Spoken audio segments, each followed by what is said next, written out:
Wow. Wow. Mm. Let's just all take that in to breathe as he's encouraging us in his cornflower way to breathe that in. I see Johanna's breathing it in. Alan's breathing it in. The wild monk Jerry is breathing it in. Even Caroline. Stanley was doing a little movement. Did you see that? Stanley. Yeah. It's beautiful. Yes, he was dancing. Yeah. Yeah. Oh, Cornflower, I so appreciate you. People asked about your mom. I put it in the chat box, but Oh, for wonderful. those who didn't see in the chat box, because people know that your mom is going through some challenges, and but in talking about it, my understanding is that she's with the love of her son and the support of her family. She's in recovery. Yeah. Yeah, she's doing good. She's got a long road ahead, but she has really come a long way and is getting stronger and stronger every day. And just it's remarkable to watch someone come back to life after such a huge stroke, and that it's all possible. That it's all possible, and because a lot of times they have to say things because of liability, like doctors, and if you listen to that and take that as bond, as truth, then it can be debilitating and limit your ability to recover fully. And so, I've been in her ear. Our whole family's been in her ear. Like, there's no limitation to your recovery. You can. It's up to you. So it's been a beautiful thing to watch. Mm. Tomorrow morning's show is all about quantum healing. So if you get a There we chance, go. Yes. drop in and watch it. That's it. Now, Cornflower is going to be with us again. He's going to come back a little bit later on, but I want to let people know how you can get more cornflower. We all love cornflower. I mean, do you see in the chat box the moment before you even played, people are like, "Oh my God, I love cornflower." So we all love cornflower, and go to his website, cornflowermusic.com. Now he's got a lot of good stuff for you there. He's got music and events, but I want to direct people to join. Now, at the very least, put in your name, email address, so he's got your, he can contact you and let you know what's going on. Oh, you want my last name, huh? All right. I thought you knew who I was by now, but Uh, there we go. Name is missing. Requires subfields. Last name. I Okay. don't know what that's about. That's interesting. Let's try it again one more time. Well, I would love to bring people's attention to. I've got my first live stream concert happening on the full moon on April 16th, and Let's go take a look at that. if you go to the homepage, you'll Back to find the home page. link to register. It's free. It's going to be on Zoom, and really looking forward to dropping in with everyone. It's been a long time since I've done my own event, and we've got a great community, and hoping that we can have a big blast out and have a beautiful full moon evening together. So, Absolutely. What is my full moon intention? To yes. support cornflower. Uh, well, you already have. So, intention has been manifested. All right. Cornflower, thank you so much for getting us out to such a beautiful start. And we'll see you in a little while. Okay. Love you all. See you soon. Absolutely. All right, it is my pleasure. I think, Ellen, let me do the kind of basics on Caroline, and then you can Yeah. add your own personal uh, thing because Alan and I were arm wrestling over who gets to introduce you, Caroline, because we're both big fans of yours. So, for anyone who doesn't know Caroline's background, um, she is remarkable. We're going to be seeing and hearing about her new film, A Tear in the Sky. So I'm not going to talk about that right now because she's going to talk about it. But she has been creating movies and studying what human beings are capable of. And her last movie, I think it was called Supernatural. Superhuman. Superhuman. Superhuman, blew me away. Like she had this amazing documentation kids playing ping pong, blindfolded, because they were so like, use the force. She has understood how that's happening. She is really, I think, one of the leading researchers and documentarians of consciousness at its greatest. So, Caroline, I'm so grateful for what you're doing in the world, feel honored that you're on our show tonight, and I'll turn it over to my partner, Alan, to wax poetic. Thanks, Right. Scott. Well, Caroline's not only a good friend, she actually wrote the last chapter of my book, Making Contact. She, in a way, had the final word because of her ET experiences, her higher consciousness, her ability to bridge science and consciousness. So this is really why I wanted her here, but also for the amazing film she is about to release, which I had a chance to preview, and I won't give it all away, but it is an investigation. What are these objects in the sky? What are UFOs? What are UAPs, as they're now being called, unidentified aerial phenomena? Because maybe they're more than just objects, they're actually phenomena. So Caroline assembled a team of experts to investigate that. And as you watch this film, you follow along, they make a remarkable discovery, and discoveries that it's in real time, and it's a breakthrough in our understanding of what this phenomenon is. So I'm so happy you're here on the show today, Caroline, because you're about to launch a new field of study in the field of ufology. So do you want to talk about that? And of course, we'll show the trailer with one of my favorite influencers, William Shatner, who's in the film. So yeah, talk about the film and the intent and what it accomplished for you. Yeah, so first of all, thanks for having me, Alan and Scott. This is awesome. So I feel as a filmmaker, I'm more and more realizing that my work is about making the paranormal normal, and how do you do that? From consciousness to healing to UFOs, it doesn't matter what the subject is. But I feel like because that has been my work for many, many years, that the way to do this is to bring science. Now, of course, we're using scientific methodologies to study a phenomenon that is not necessarily measurable with scientific instruments, or at least up to a certain point. So in my last film, Superhuman, I demonstrated scientifically the effect of consciousness on the physical body, physical matter. So people who missed that should definitely watch it. But in this next film coming up, A Tear in the Sky, I wanted to approach the UFO phenomenon from, again, a scientific perspective. So how do you do that? Either you kind of go and study everything that's out there, the reports, and then kind of do some sort of forensic analysis and things like that. But what I wanted to do is kind of start from scratch. Let's go out and see if we can capture something, but not just capture it. How do you capture it? We've assembled a huge amount of equipment ranging from optical, to FLIR, to thermal, for those who are not familiar, acoustic, magnetic field, spectrum analyzers. So to understand a phenomenon, you really have to, and to study it scientifically, you have to do correlations and try to get any sort of triangulation and things like that. So we set up this massive investigation in real time. And of course, I was like so nervous because we're filming in real time and not knowing, wait a minute, are we going to capture anything? I mean, what are the odds that something will show up on our cameras exactly during our filming, And so, of course, we try to cover a long period. I mean, it's not that long, but it was 5 days nonstop, 24/7. And with all these equipments from multiple locations.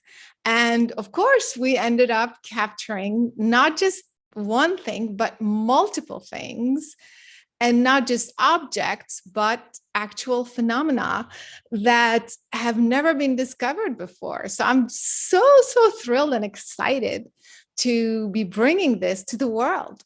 Like no one's ever done anything like this before. So I'm super excited. And it's such a well done movie. The production values are very like professional Hollywood film. And you're out there looking at these objects in the sky and for everyone to see, which is remarkable. So thank you. Do you want to start with the trailer and then we'll go into it? Or Yeah, why don't we show the trailer? I'm sure there'll be many questions and comments because. you want to let's give a little background on the trailer before you start? Like what? Well, let the people be surprised, I think. Okay. And then Okay. I'm sure there'll be questions. What has made mankind is an insatiable curiosity. Insatiable. Uh-oh. The audio got cut off. Oh, can we redo that? Yeah, it started out fine and then it kind of cut off. Okay, let's try it. Thanks for letting me know. It seemed okay on my end, but we'll do it again. Yeah. Here we go. Let me go back to the beginning. What has made mankind is an insatiable curiosity. Insatiable. What is that? Nobody knows. A phenomenon. Nobody's ever done this as far as I know. It's a huge amount of work, a huge amount of data and equipment. That has never been done. Whatever this is more complex than we could ever imagine. This is a first in the field of ufology. The variety of devices we're bringing as a team to study the phenomenon covered an entire spectrum of different technologies in real time. That moment shook me to the core because I knew my life was about to change again. I think we're going to have like a couple of really, really good spots. When I hear that you've assembled a team of top scientists using state-of-the-art equipment, I say to myself, it's about time. This is an unidentified, unclassified new phenomenon. Wow. Tic Tacs. Maybe Tic Tacs. Maybe. Caught on our cameras. Yeah. That's incredible. Crazy. It isn't crazy, it's crazy. It's crazy. We can go from body heat to very cold, like about minus 62 Celsius or minus 80 Fahrenheit. Wow. We will be transmitting data up to 800 terahertz in frequency. Our highest technology is up around 500 gigahertz. I can't tell you how much I'm looking forward to seeing what you've uncovered.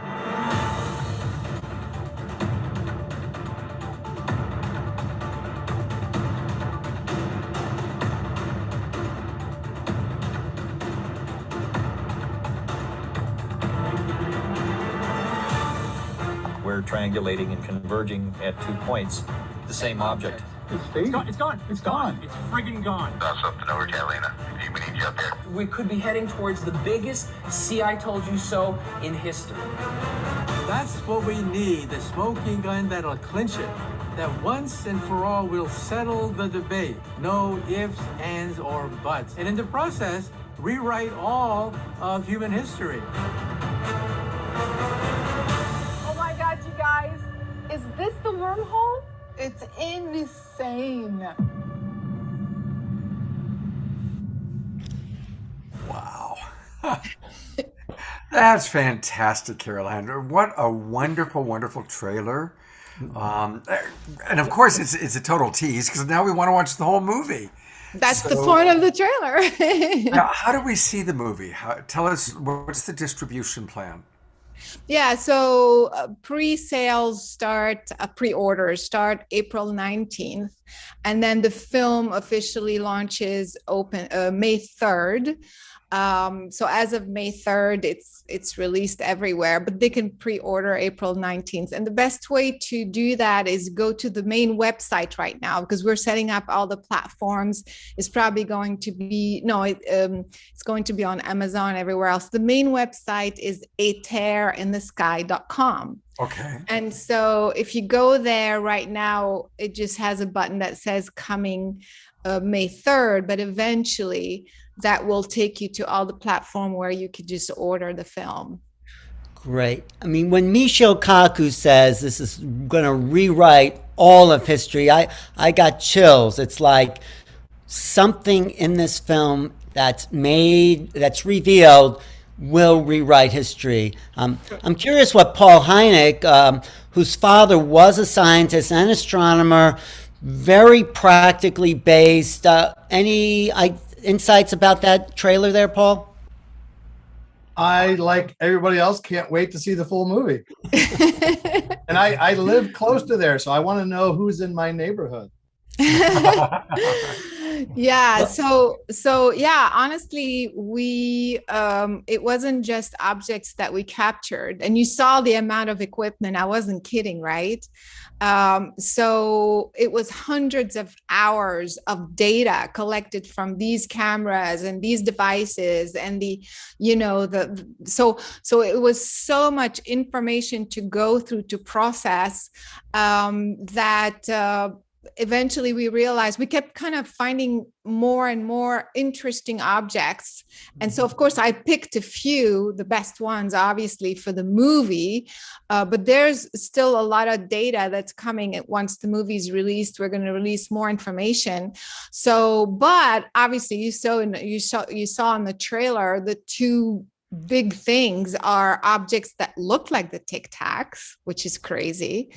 And also that phenomenon that nobody can figure out. Don't forget, these are scientists. They're not going to see something in the sky and right away say, "Oh, we think it's a wormhole." We think no. In fact, the scientists in the movie are hardcore scientists. I mean, they're like, don't even mention consciousness, don't even mention any of that. So they want the facts.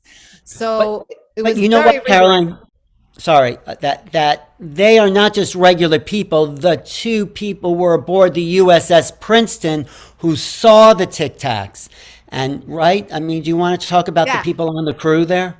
Yeah, so there was a team that was, what happened was originally I was going to put the team together, and then through my research, I found this group UAPs, and they already had, which was perfect because they already had military, the guys who were on the ship. So they were part of the film. And they already had two scientists on board. So I ended up having military Navy folks who were witnesses, direct witnesses, scientists, theoretical scientists, and oh my God, they're going to kill me. But one is a dark matter expert, and one is an expert in exoplanets. So they're understanding how to discover things in space. So we had these two on board. And of course, we had Michio Kaku and, William Shatner just to add more to the insight. So it was really the ideal team because you have real people, credible people, and the scientists. And it ended up being an extraordinary experience. But to me, the most important thing, yes, it is a film, but we've done something that no one's done before. The government hasn't released anything like this before, let alone do it. Even scientific organization, any organizations in ufology, no one's has put anything like this together before. So that's the reason why I'm so excited, because it's not just the entertainment factor, it's the importance of the data that we've collected that's going to be released. Yes. Two things. I see that Stanley Krippner is still with us. So, Mr. Krippner, if you would like to offer a comment, just give me a thumbs up and I'll put the spotlight on you. And while he's deciding whether or not he wants to say anything, there is a question. Could you explain, Caroline, what the Tic Tac UFOs are? Because some of the people don't know what that is.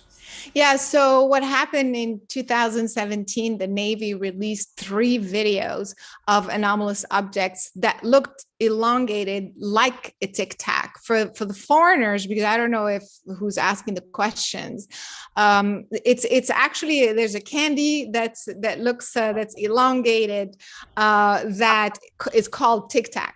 So everybody started to call these anomalous objects Tic Tacs, and so and it became became a very famous thing since that time because the New York Times, all the major networks covered the event. It became more credible, and everybody started to call these anomalous objects the Navy Tic Tacs.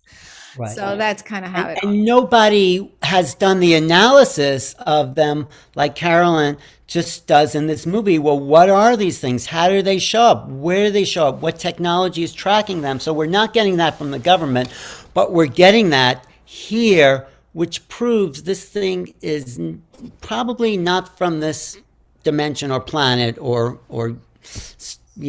sphere of human development. So I'm bringing on our other people that are with us. And JJ, Desiree, if you can hear me, I'd love to bring you on as well.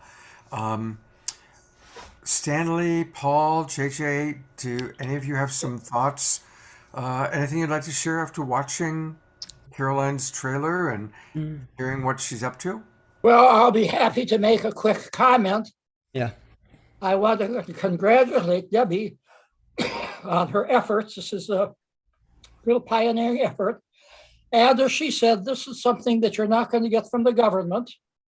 And so we need to pay attention to films like this. I think that there's a next step. And the next step is to take the Tic Tacs and other anomalies in the film and put them into written form and get them published in a peer-reviewed journal like the Journal for Scientific Exploration. And then they're out there for people to debate, discuss, object, confirm. But as I say, this is a good first step. Well, actually, that's exactly what is happening. The scientists are writing a scientific paper for peer review, which again is a first. And so they're going to be publishing that by the end of this year. That's supposed to be the timeline. But they will also be making several presentations. Once the movie's out, they're going to be, making different presentations about how they went about studying these objects. What is the scientific analysis? Like, how do you go about a scientific analysis when you're studying a phenomenon like this? So they're going to be talking about all of this through at different conferences and presentations once the movie's out. And then I can't wait, like you were saying, Stanley, for that scientific paper to come out for peer review. On the human side of this, Caroline, what's so beautiful about your film is there's a vindication of those military people that were ridiculed for coming forward and saying they saw this object, these Tic Tacs. And one guy, I think even his whole career went down the drain, but he was on this team and he comes away with a renewed sense of self-worth and validation that what he saw was a reality. And that's another really great aspect of what you've captured here.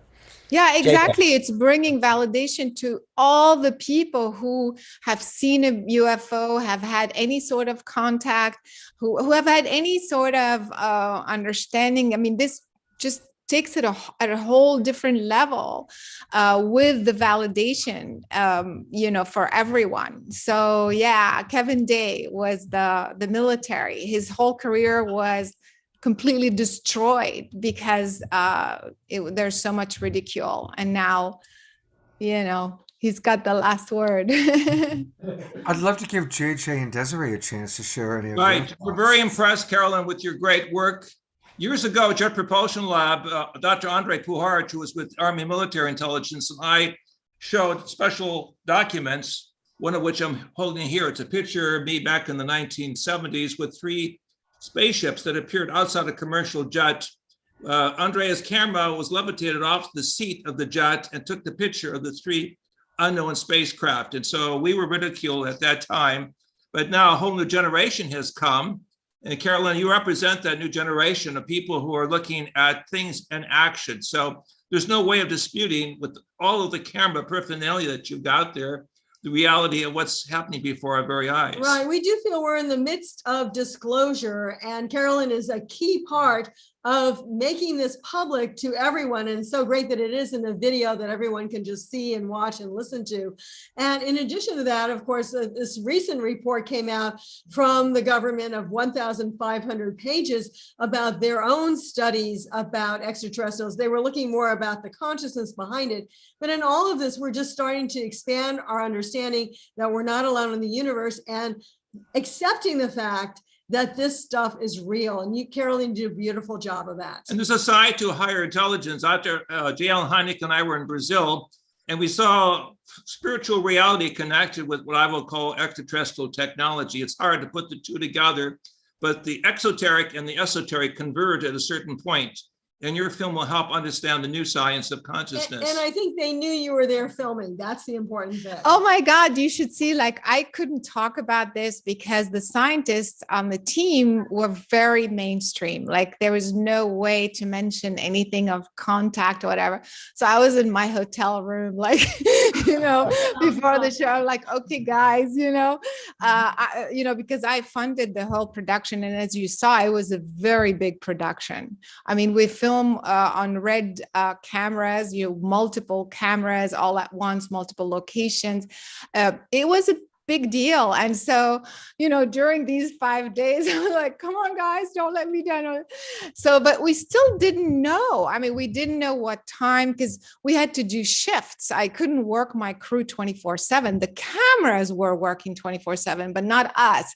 So sometimes we would capture things when we weren't looking, or, and then we would look at the data afterwards and go, wait a minute, it was then. And then, so it was quite a bit of, moving all the parts together to really figuring it out. But I think any scientist will tell you that the most important thing in science is to also show correlations. I mean, that's how you understand the phenomenon. When you have an object that is captured from multiple devices that are based on different technologies at the same time, so there's a time correlation going on. So optically, you have an object that's captured from a regular CCD camera and a thermal camera and a normal a FLIR camera, which is a much wider range, and a night vision, which is the short infrared. So you have that optically at the same time correlating with a huge burst of gamma ray exactly at that time. So this is where it starts to get scientific and interesting. What are the odds that you would have all of these data correlating exactly at that time with a physical object appearing in the sky? You see, so yeah, you did a great job of that, because I know forward-looking infrared, the FLIR, is very common. People can see, people have tried the night vision goggles, they can see things. So you put it all together. And I know it's that tens of thousands of dollars worth of equipment you had going for 5 days, and you got it all. Thank you so much. It's going to be a great film. Thank you. I just want to say one thing, Scott, what Caroline's doing, along with the release that Desiree mentioned of the Pentagon, of 1,500 pages talking about the contact experience and how it affects us neurologically, for better or worse, and the Webb telescope that's looking at the TRAPPIST constellation system where there's Earth-like planets.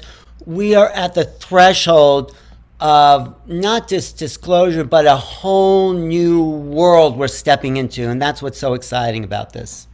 Yeah, absolutely. Yeah, it's definitely a first. I mean, this is a turning point, I believe, in the public, the general public, starting to have more understanding and credibility to the subject. I mean, that's the idea. Caroline, are you going to be able to stick around for our roundtable conversation that'll take place in about 45 minutes?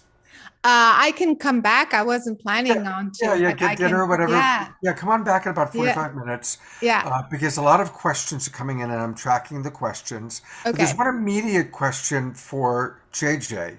And Paul is wanting to know, how is it that you look the same now as you did 40 years ago when that photo was taken? I meditate a lot, and I'm also a musician, composer. So it's the vibrations you put into your body. If you think of your body as a musical instrument, plane to the universe helps you. The vibrations of life are restored. And technically speaking, you take off years of your life. So thank you for that compliment. There's the secret. You're connected, JJ, to some higher level of awareness as well. So don't forget that. Well, I want to add something. I think the fact he's married to Desiree has much more to do with it. I think that's a very good point. A very good point. Well taken. Absolutely. Hey, I want to let people know how they can get more of Caroline, because she's really done such a great job. So first off, this is her main website. It is Omnium Universe. So that's OMNIUM, OmniumUniverse.com. And this is where you can learn more about what she's doing, including classes. And I remember when I had you on my Sacred Sunday show, Caroline, I was blown away with how many classes you have online that people can go in, watch in their own order. So tell us just a little bit about how people who are intrigued by your work and who want to develop their own superhuman abilities, how do they get involved and take your classes? And yeah, that's how we put them in the correct order here for the new folks. As I was saying, Scott, I started in the field of consciousness 20 years ago. Since I was a child, I would have experiences. And so throughout the years, I developed several methodologies, from energy healing to remote viewing to downloading information and things like, and of course meditation. So these are very specific techniques, and so we put the classes in the best order possible that I can think of, starting with understanding how to discern and receive proper information or guidance from beyond, your larger consciousness. So you can start with that, and then there's a whole methodology for healing and other things. And then, of course, there's the things that you saw in the movie Superhuman, where we teach telekinesis, remote viewing, seeing with the blindfolds on. All of that are all on that website. So that's more my consciousness work. And then the other websites are, so they're in that order.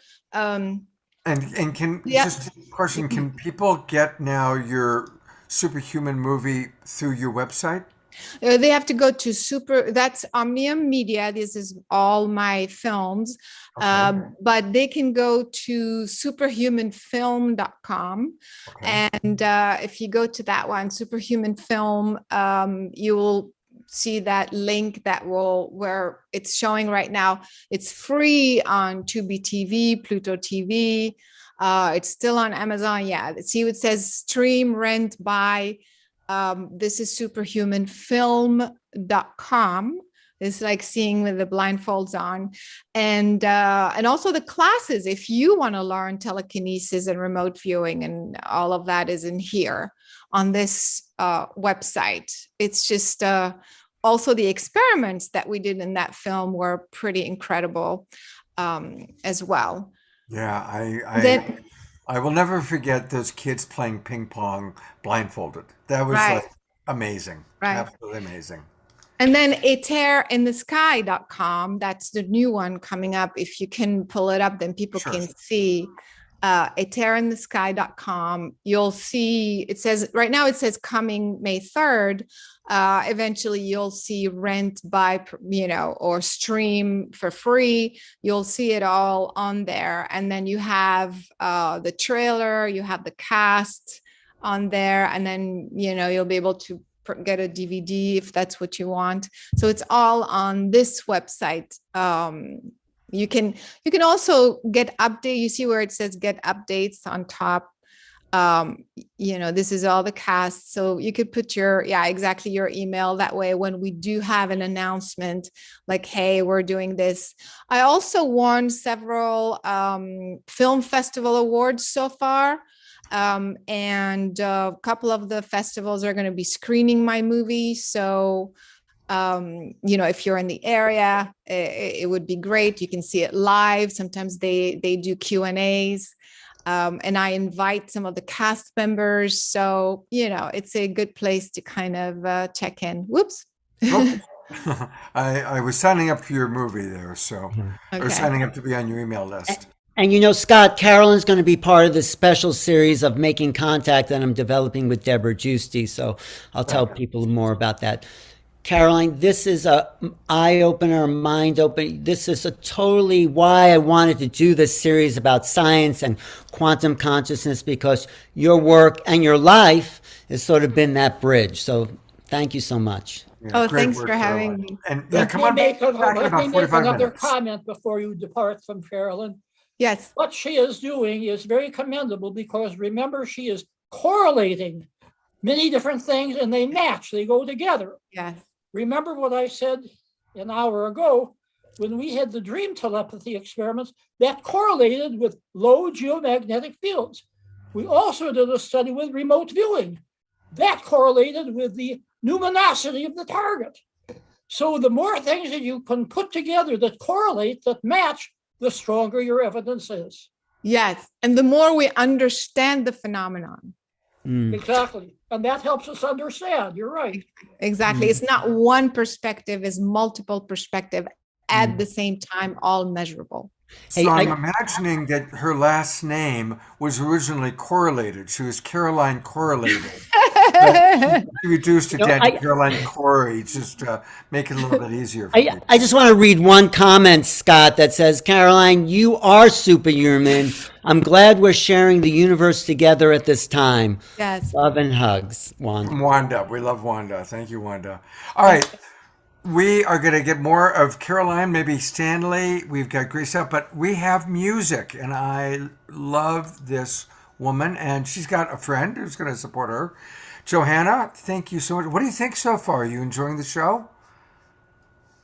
Always, yeah. You've got such interesting friends with so many amazing, eloquent things to say about how to co-create with the universe and our subtle bodies more eloquently, more gracefully, navigating through the life on a higher frequency. So thank you for that. Absolutely. And I wanted Johanna to be with us. Obviously she's a wonderful musical artist, but her whole life is about raising consciousness. And so just as really all of our shows are about an awakening world, and this weekend is all about consciousness, I really want to acknowledge how you bring raising consciousness into all the music you play, whether it's kirtan or whether it's a song. You always help raise the vibration. So thank you for that.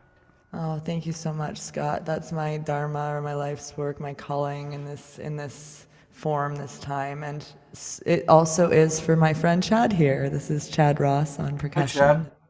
He's traveled the country with me with this for off and on for a few years now. So pre-pandemic, we've been spreading the love across the land, and it's nice to be here in the electronic ethers with you always. So I'm going to sing a chant for peace.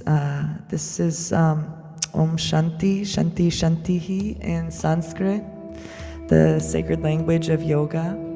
So it's about having peace within, without. Through this chanting practice, we can heal our bodies.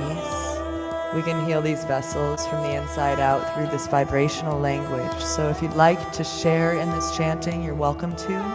It's very simple, and we hit these meridians as we do so that kind of rewire us and help us heal.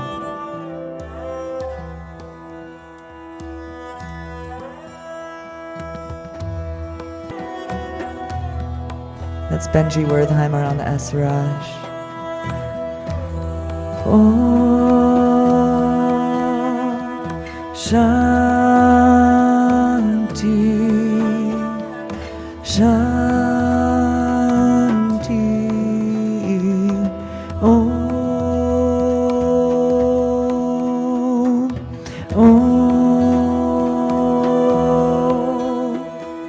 Shanti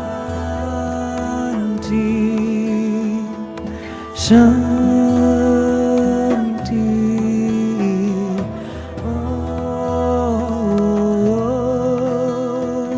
Om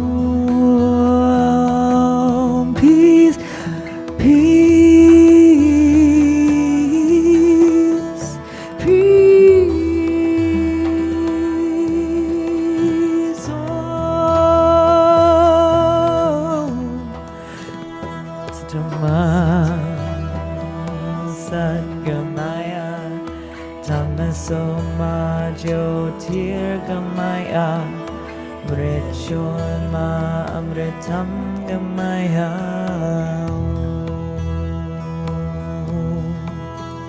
Loka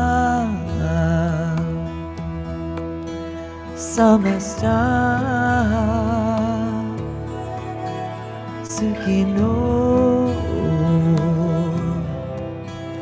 Bhavantu Loka Samasta Sukhino Bhavantu Om Shanti Shanti Om Om Shanti Shanti Om Asadom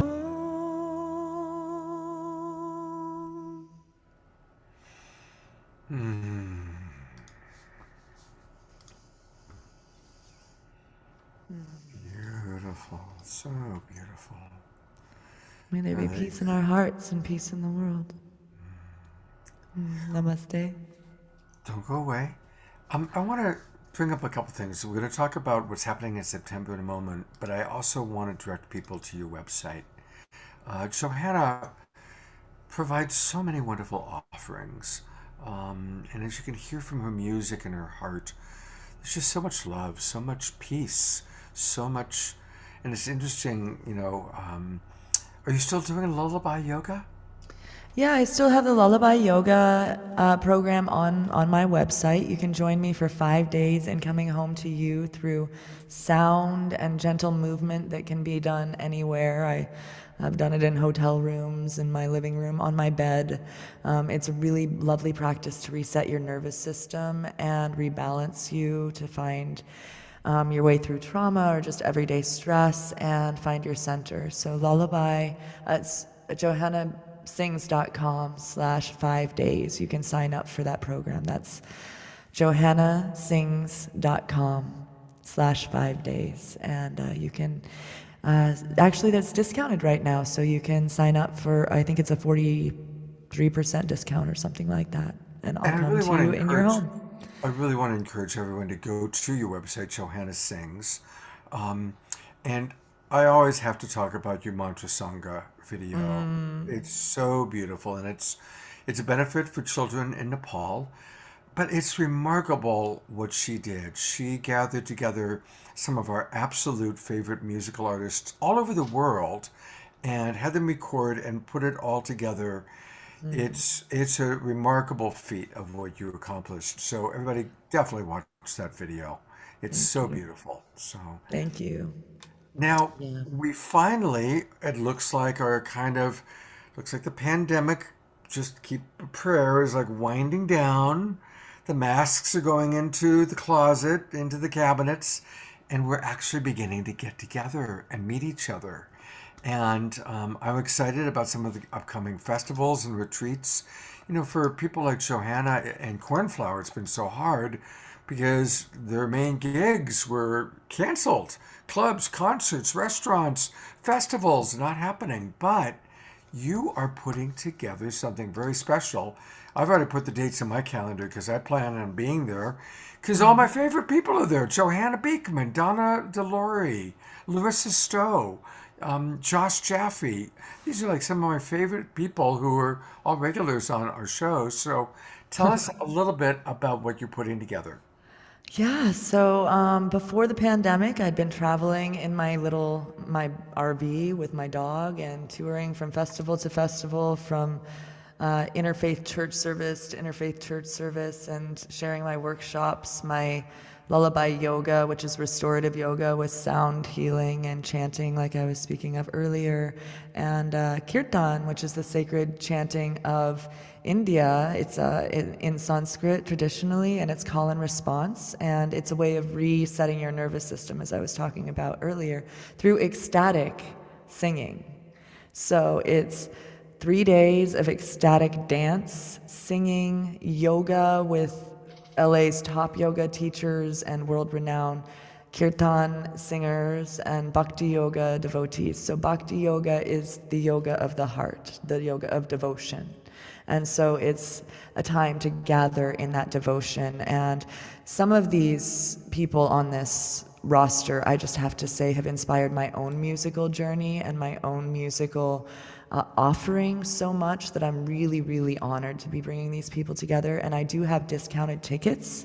So you can just write me a message at johanna@johannasings.com or hit me up on social media, Johanna Sings, Johanna Beekman.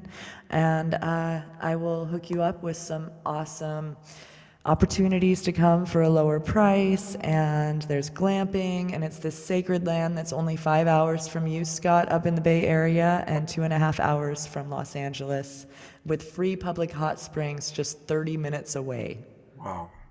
So it's I will really be a there, sacred and I land. will finally meet you in person. Woohoo! I can't believe that hasn't happened. We've been working together for 2 years. Isn't that something? It's amazing. Isn't that crazy? I know. Yeah, that will be incredible. So I look forward to maybe bringing some of the artists on and Totally. Well, bringing already the you've got message. Louisa Stowe and Donna DeLore and John. Yeah, anyone you haven't, I will hook you up with. I would love to bring them and just kind of, get some new energy with you. There's some amazing artists that you might not even know about yet. We're I bringing. don't know half those names, so Okay, well, you I'll are in introduce for you a to some of my new treat. people and vice versa. Yeah, so it's a reunion. It's only 1,000 people under the stars maximum, 500 maybe, is the intention, so that we can really be safe. Because, as you were saying, prayers, we've been through so much and we've planned so many things that did not come to fruition. This is coming to fruition. It is safe. It's going to be totally open air and beautiful. So please join us. Thank you so much. People are already saying things like, this sounds fabulous. I'm going to be there. Sounds like a dream time. Can't wait. So. Saul David Ray. Yay. Yeah, I sang on his album some years ago. Love him. Yeah. So he's actually an incredible yoga teacher. So I know who he is. Right. You're going to be astounded. We're going to be having some more artists coming on too. Thanks, Scott. Thank you, Chad. Thank you, Johanna. Thank you both. Were we going to do a prayer, Scott, or some kind of tribute? Yes. Great. Yep. We're going to go there next. So, and Johanna is going to be back with a song in a few moments. I apologize. At the end of the show, in about an hour or so. So we'll see you back in a moment then. So, we have established prayer time on a regular basis on the Awakening World. And so JJ and Desiree are going to lead a prayer for us. So we're grateful for that. And if anybody, as we're creating together, whether you're watching on Facebook or YouTube or here in the Zoom room, or even those who are watching the recording, we all are creating a field of love, a field of energy, and people are welcome and invited to put names of anyone you want to pray for, or our planet, or Ukraine, whatever is alive in your heart. You can put that in the chat box. Even if you're watching the recording, we'll go back and watch it. And JJ and Desiree, I'm so honored to have you with us to lead today's prayer. Thank you. And in the context of that beautiful Sanskrit music, let us see a beautiful chalice vibrating with sounds of understanding. And that chalice connects with our consciousness that takes on the shape of a dove, encircling that area we know as Ukraine and Russia, Poland. And as the dove flies over these critical areas, the church bells begin to ring in unity, forgiveness, and compassion. The dove flies over Saint Sophia in Kiev, and then moves to the Cathedral of St. John's in Warsaw, then moves on to the Cathedral of St. Isaac's in St. Petersburg, and then to St. Basil's in Moscow, and over to the Trinity Cathedral in Georgia, and finally to the People's Salvation Church, which is interdenominational in Romania. All of these places come alive with our vibrations of music. And let us vibrate in peace and send our love, knowing that in the quantum consciousness field, we are interconnected. We are there, sending love with rays of energy coming from our mouths and coming from our hands, and also anywhere on the planet, because that's what quantum consciousness means. It means we don't have to travel, whether physical or even going and coming in our consciousness mind.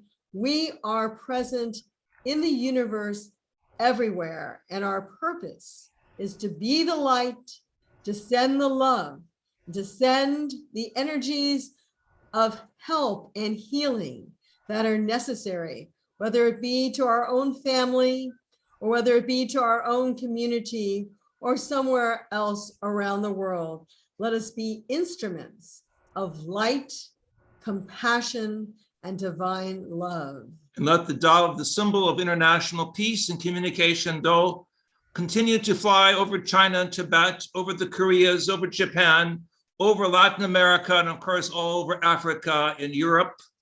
Let the sound and the symbol of peace in our time be upon us as we use the mantra from the Japanese Prayer Society, may peace prevail on earth and in the heavens. Let us say it together 4 times, ringing the bells in the east and the west, the north and the south.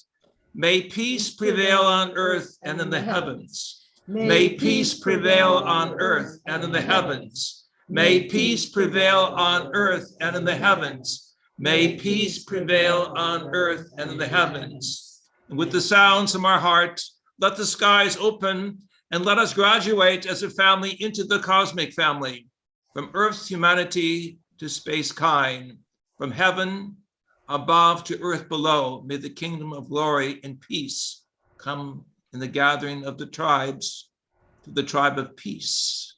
We have found ourselves on the front lines as being the peacemakers. And let us feel that in our hearts and align our hearts with the cosmic reality of the higher forces of light, always bringing forth that energy. As we say 4 times, Amen, amen, amen, and amen. Thank you so much. Thank you, thank you, thank you. That was beautiful, beautiful. And JJ and Desiree are going to be back. They have more to share with us tonight. So thank you very much. I want to take a moment to invite all of you, to invite all of your friends to next weekend, because we have now been doing, it was over 2 years ago that Deborah Giusti and I started doing Saturday Night Alive for the Global Peace Tribe, and we have put together an amazing anniversary show weekend, all next weekend. And here just came in this afternoon is a short video to tell you a little bit about it.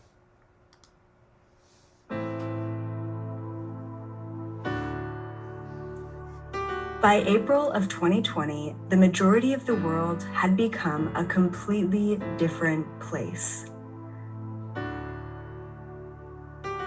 What are your primary memories of that spring? Lockdowns, masks, isolation, scary news reports?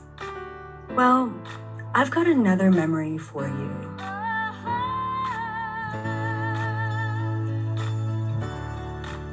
In the midst of a massive global change, Saturday Night Alive brought us hope, inspiration, and connection to our great global community.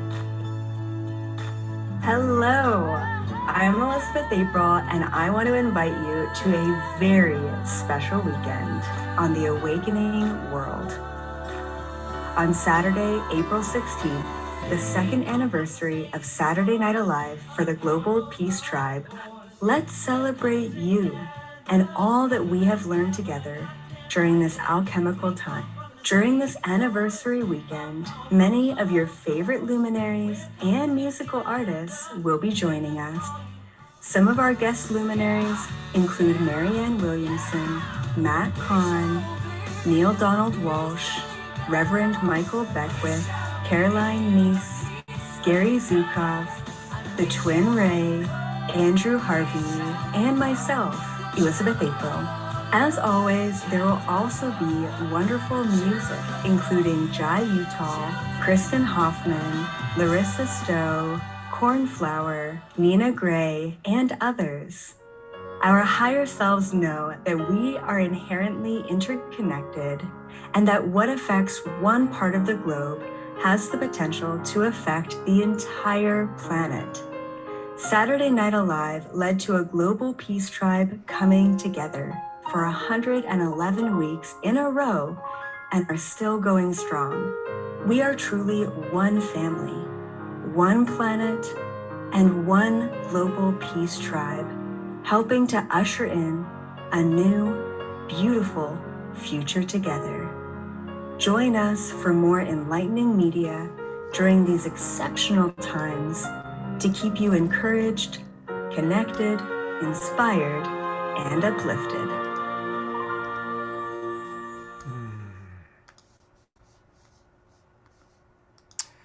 It's going to be an amazing weekend. And you know, I got to say, every weekend now, what we do, I'm so proud.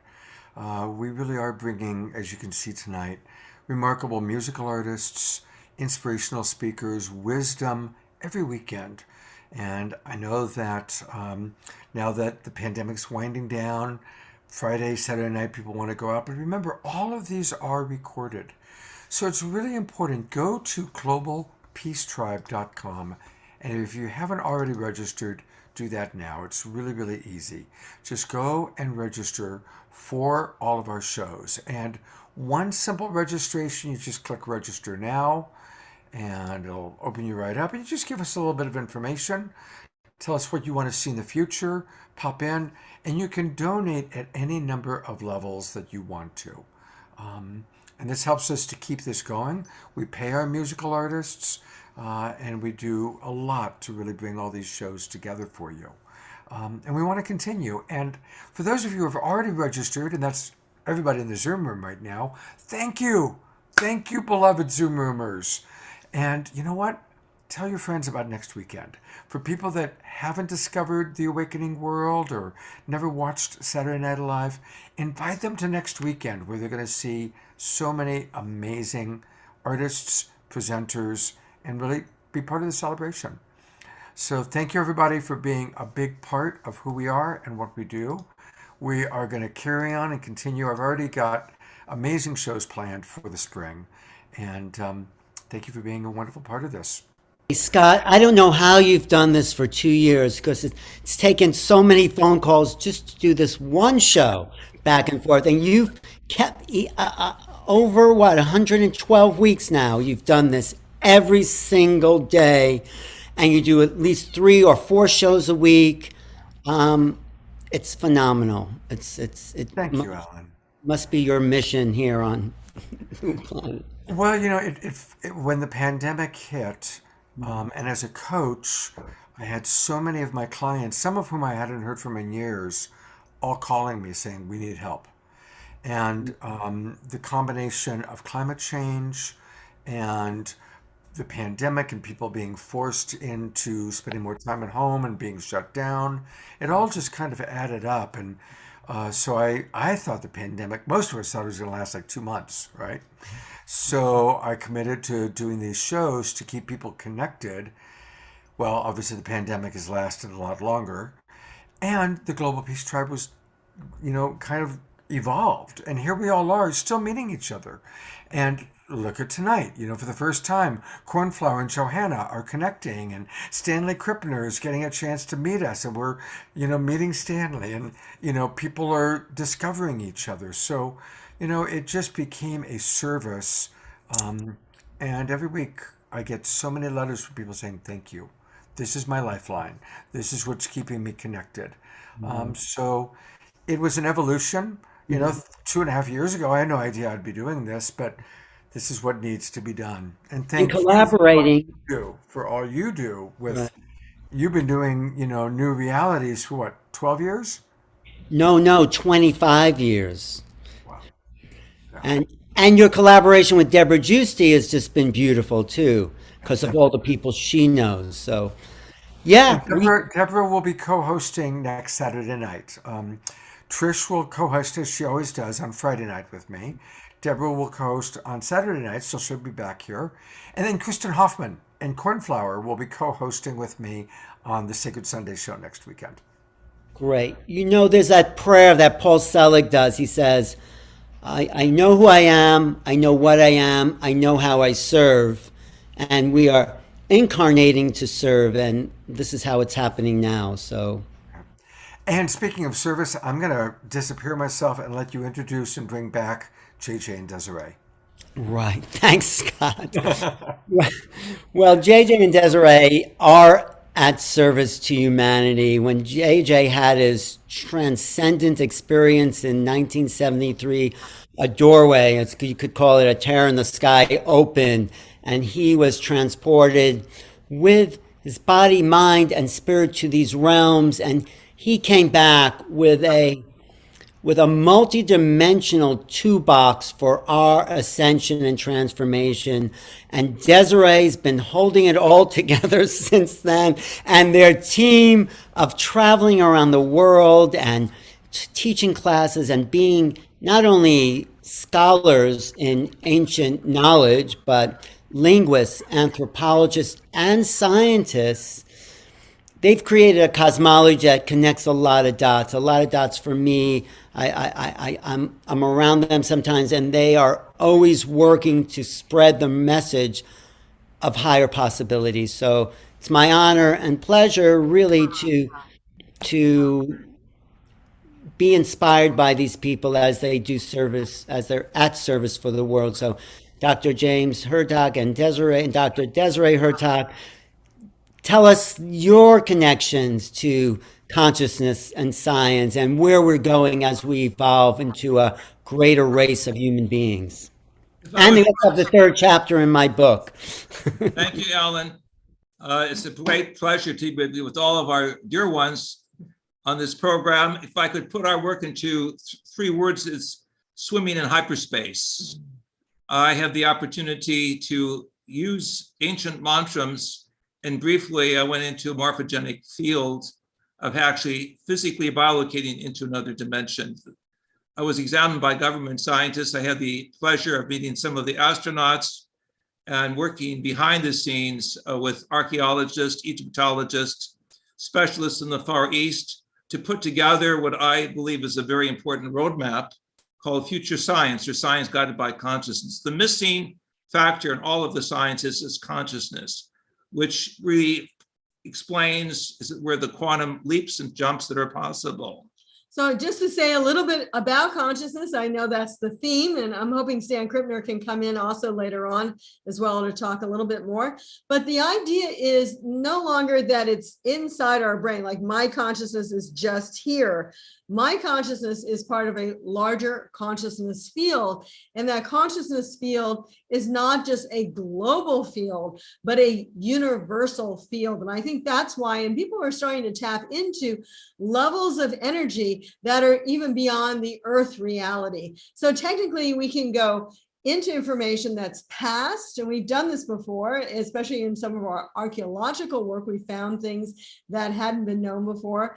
Present, many people have these experiences now, synchronicities and other realities like remote viewing to the other side of the planet. Even to Mars and beyond. But also future. And people are starting to, this is the work of Russell Targ. Dr. Hurtak did a great book with Russell. And Ingo Swann has illustrated on the cover what we're talking about in terms of expanded consciousness, where your mind begins to realize there's a whirling galaxy within the mind. And we are local, but we're non-local. We're here in physical space and time, but through what we will call the paraphysical dimensional door that is open, we can momentarily experience other dimensions and bring back knowledge and science from those other dimensions to help bootstrap or raise consciousness here and overcome the conflict between the scientific and the spiritual, which are both, shall we say, part of the evolutionary process of balance. Right. So we can also understand the future. And that's where Russell had done some of his more recent experiments. One of the things he did was he was looking at silver futures. And this is an economic market mechanism. And he had people that he would call and say, well, is the price of silver going to go up or going to go down in 2 or 3 days? And believe me, he made like $100,000 some years ago when that was a lot of money, but from doing that. And the University of Colorado at Boulder also took non-remote viewers. They took like amateur people that didn't do this. They had 10 people and they would try to predict things. And if they took the summary of how many people, like, 6 of the people said this and only 4 said that, it was 100% correct from the majority of the people over several weeks study. So we can also predict the future. And I think that's so important. So consciousness can not only take us past, present, but also future. And the concept of, does free will come into this? Well, free will, I believe, is very, very important. And I do believe it exists, but there are certain mechanisms that lead us a certain way. And so, as Russell will tell you, that predicting something a week or 2 out, or even 9 months out, is much more accurate than trying to predict something, we'll say 3 years out, because more other currents of consciousness come into that. So in addition to that, there is also the ability through remote viewing. And I know, Alan, you teach remote viewing and very successfully. You're one of the greatest remote viewers. Even Russell Tarek says that. Of course, there's others as well, but you're fabulous. But in addition to that, there's the concept that we can change our consciousness and remote view other realities, other frequencies, not only just going into other dimensions, but beings that are operating in other vibratory frequencies, but also other dimensional realities. And we think the universe is totally alive in all of this. And we're going to talk towards the end of our discussion tonight that we're doing right now about these other levels of intelligence, because they're also key and critical to what's happening on the planet. As you can see by the picture behind us from the famous Canadian artist, Derek Bolin, we see a picture of future civilization space. We're building a scientific civilization in outer space where we will live in biospheres, but have the ability to move between the planets, even the solar systems. And yet that is inherent within the consciousness design of what we will call the makeup of body, mind, and spirit. We had the opportunity also to work with the late Dr. Elizabeth Rauscher, nuclear scientist, in putting together this textbook called Mind Dynamics in Space and Time. This is really the real X-Files, going into more than 200 studies behind the scenes of how serious scientists, those who had impeccable credentials, were able to leave behind the old skepticism and realize that there was a whole new frontier if one in humility can shift the heartbeat and the mind together in the realization that we are involved with consciousness at all times, but it's the way we harmonize and balance this consciousness. We have found this also in our work with the indigenous tribes in Africa and South America through the use of music or mantras. There is a recipe to balance the imbalances, the injustices, the super logic of Western science that tends to put to the side those things that are part of the inner soul or the mothering aspect of life. And that's why I think it's so important that we do prayers for peace, because our consciousness really can have an influence. I think that's important, especially right now where people are feeling overwhelmed, like there's nothing they can do about things going on halfway around the world. But that's not true. Putting energy into the field of peace and love and joy really does transform. And I just want to show up an experiment. I'm not sure how many people can see this from our book with Elizabeth. We were in Egypt and we did not tell her where we were going. We just said we're going, going to be in Egypt. Write down what you see every morning when you woke up.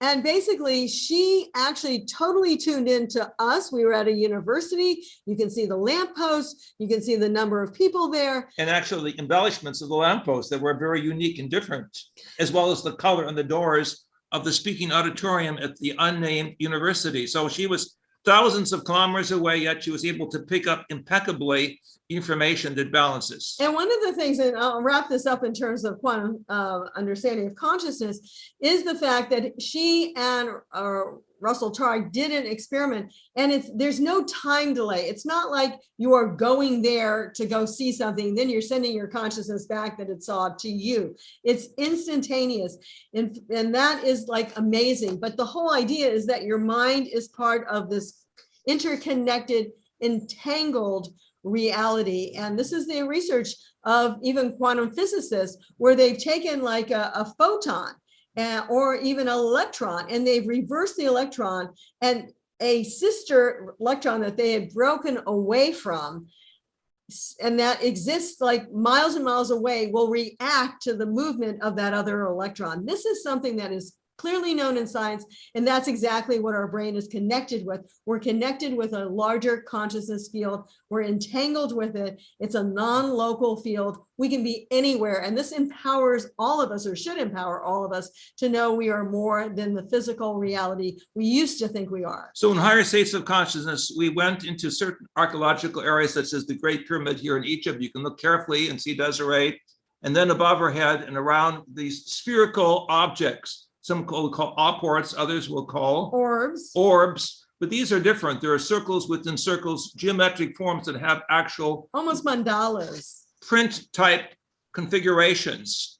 And we have studied this very thoroughly. We've done this in China, in India, in Egypt, and of course, South America. And invariably, this is an area also connected with the orb-like appearances of vehicles, such as we see over Campeche, Mexico, which were not byproducts of oil wells, as the CI said years ago. No, these were actually events filmed by military pilots using FLIR, as well as very sophisticated cameras. Exactly. So this is the exact one of the many technologies that Carol and Cory used, forward-looking infrared, and it gave them complete decisive information. It actually was 13 vehicles caught on one piece of film, but ultimately, from what the pilots told us, there was actually hundreds of vehicles in the area. They've only released a very small portion of the film, and people didn't even necessarily see this, but it was recorded on cameras.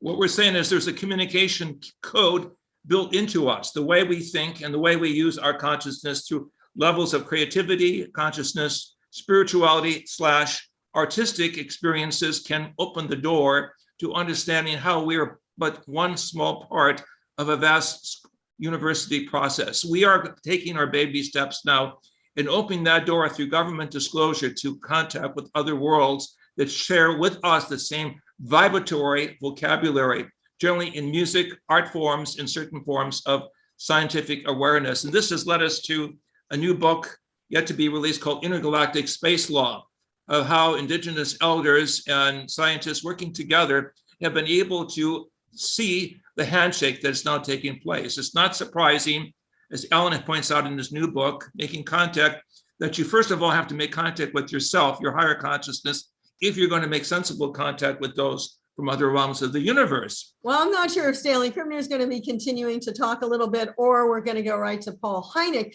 but both of them understand how important consciousness is, not only with communicating with ourselves and each other on this planet, but extraterrestrial contact. And that is something that came out in this 1,500-page report from the Pentagon, recently released this past week, more or less.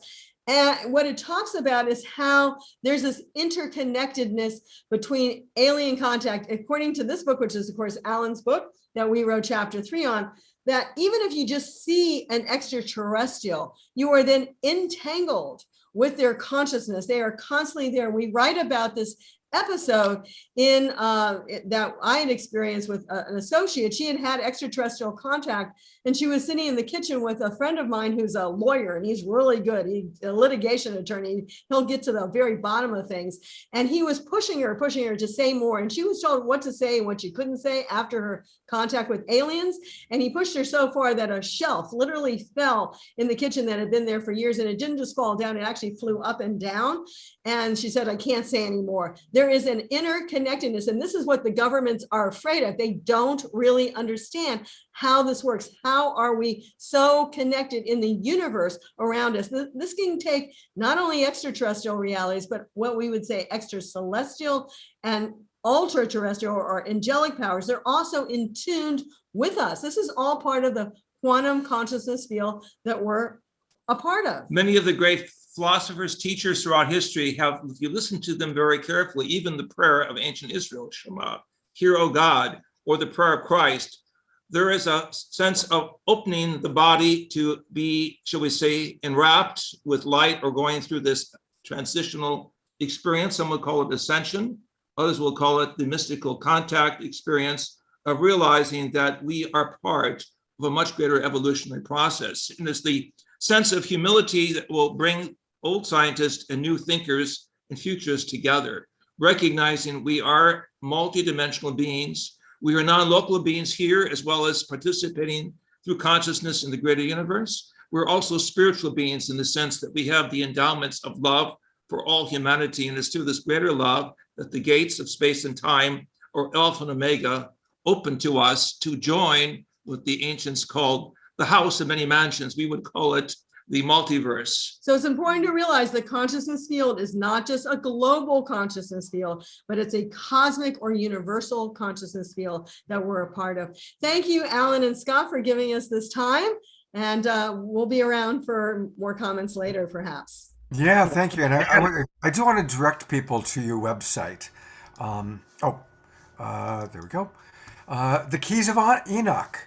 And I'm just curious, people pop it in the chat box. How many of you read The Keys of Enoch 10, 20, 30 years ago or more? And it was a life-changing book. You know, it's right up there, I think, with the Autobiography of a Yogi. It's really one of the masterpieces, one of the classic books that changed our awakening, changed our world. I'd say, also for me, Seth Speaks was one of those. And so thank you so much, first of all, for your lifetime, both of you, a lifetime of research and wisdom. I want to thank all of you. I would simply say for newcomers, the Keys of Enoch represent keys of consciousness. So it's a language, a meta language, a language of a language that you have to read between the lines and put to music. When you do that, your body as a tabernacle of sound or musical joy comes alive. And of course, Dr. Hurtak is coming out with additional 10 keys. There were 64 keys in all, and 54 in that book. And we also do our Easter celebration, which is going to be on key 407, which is 7 of the last 10 keys. Now, that went fast for me. So slow down and say it again. Can we find on the website, I'm going to go back to the website, Desiree. Right. Catalog for one, you'll see the additional books that we've come out with, actually. And then also we advertise our Easter seminar coming up. It's quite spiritual and quite intensive. So just in case anyone's interested, here you go. There's the keys, but keep going down.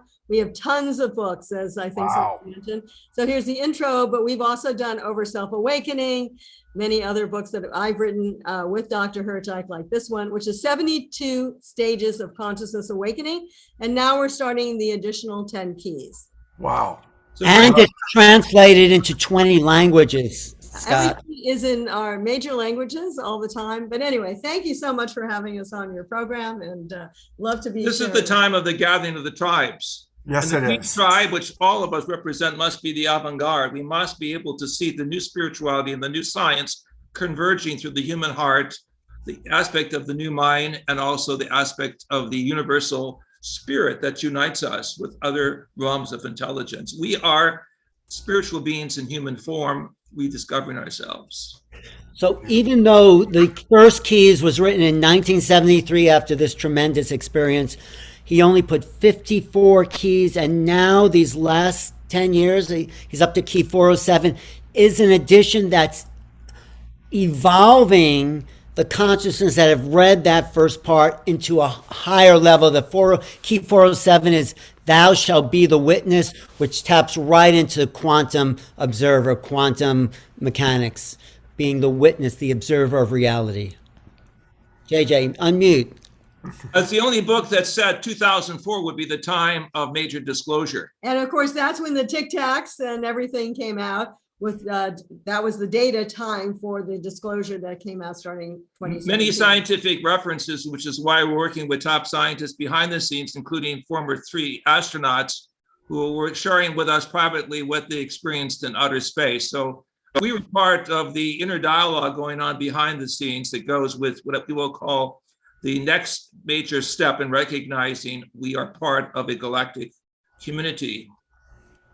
You know, along those lines, I just want to let you all know that tonight we're going to have John Martin come on, and he's going to play some music and show an amazing video of what he captures just from his own neighborhood.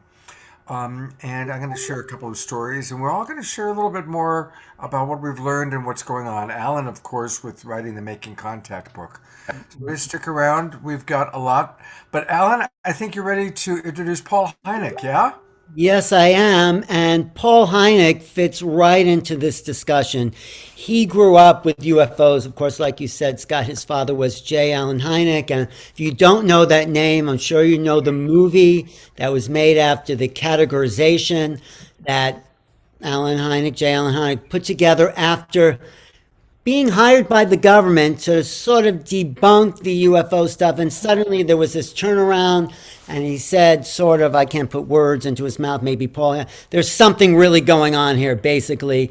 And he said there's close encounters of the first, second, and third kind, which that close encounters of the third kind is now part of our everyday vocabulary.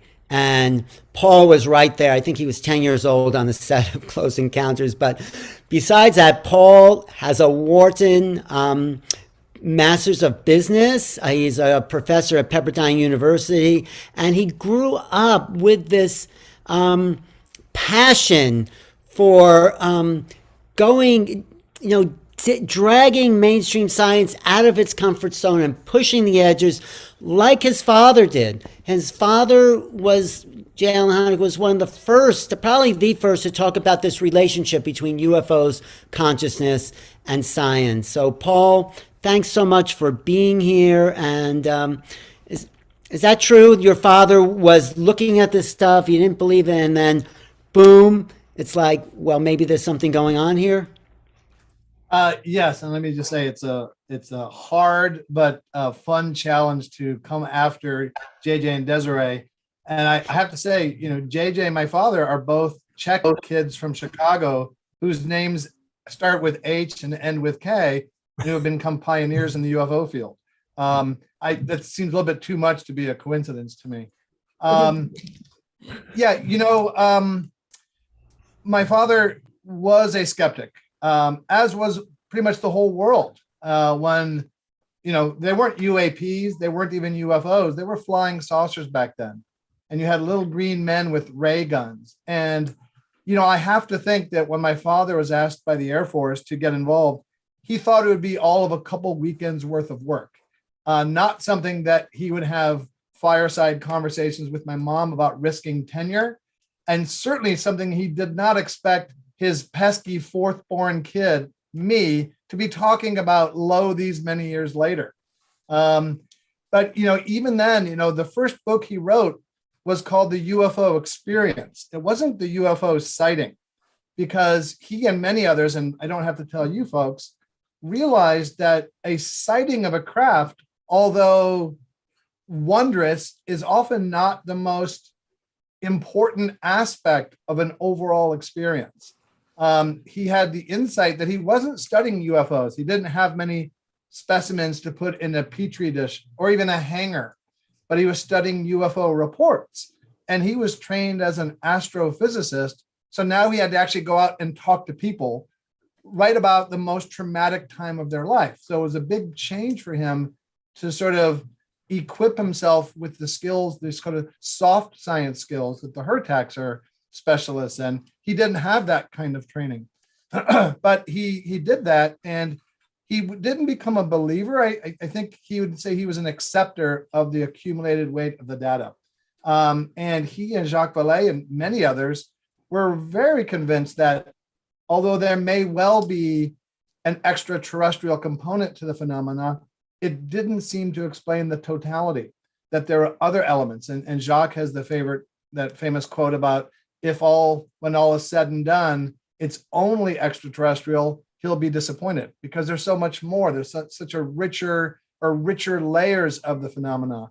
And I think you've got a short video that was taken of my father talking about some of his ideas that will be familiar to you all about the provenance of what we call UFOs? Are you ready for me to show that? Yes. Absolutely.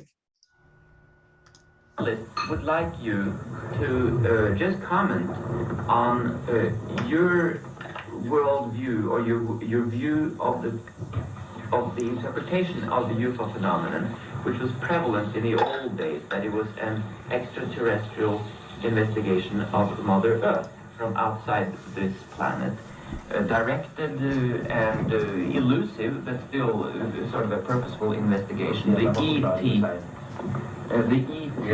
hypothesis, you may call it.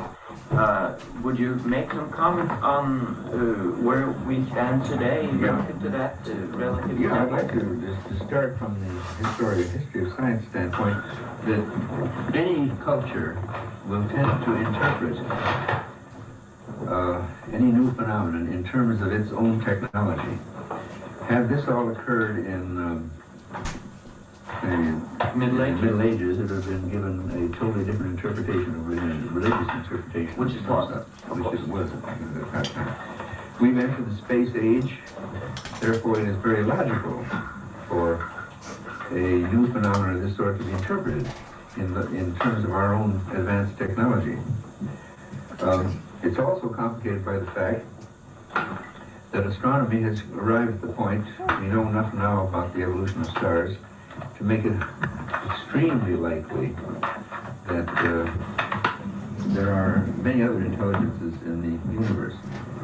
But there, I think we have to follow Arthur C. Clarke in pointing out that we take perhaps a much too narrow view of what intelligence in life in the universe may be. We live on a water planet. It's very logical, therefore, that our bodies are mostly water. It could be that our consciousness expresses itself through protoplasm and through our particular chemistry.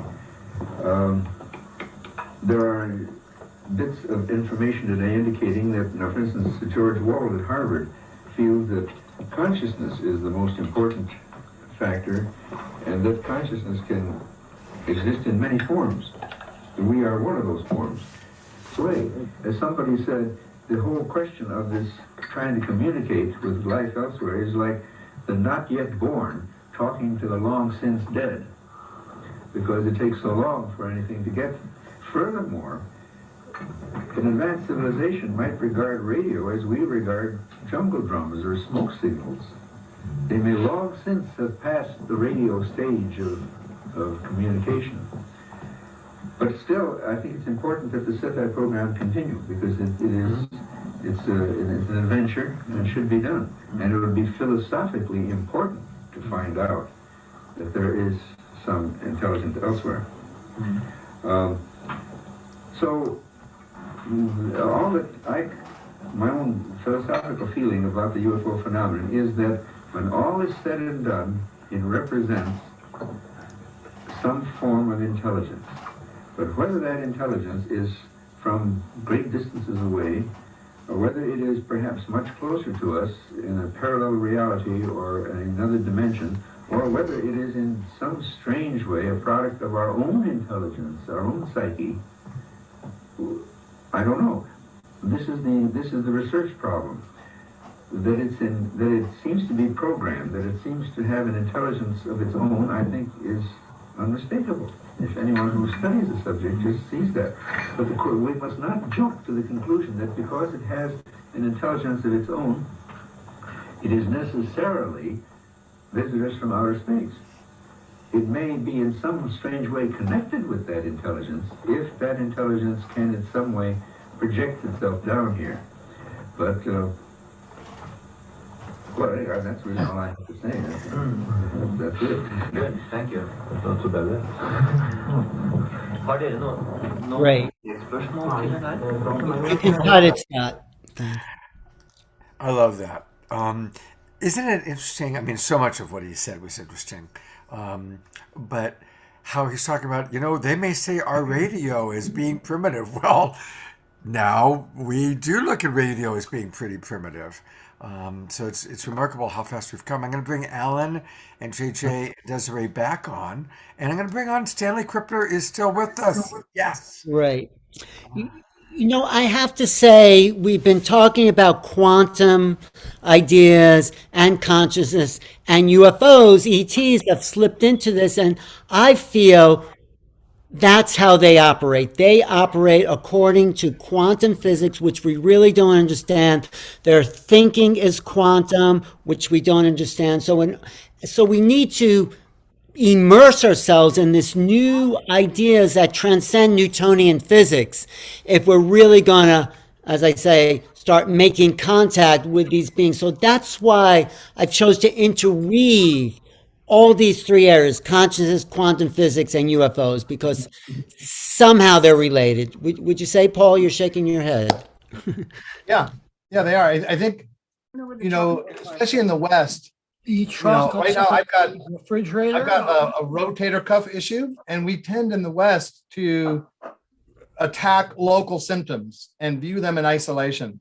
And having lived in Japan for 4 years, sort of the Eastern medicine way is not so much what is your local symptom, but finding the underlying cause of a blockage of energy, let's say, that can heal the entire organism.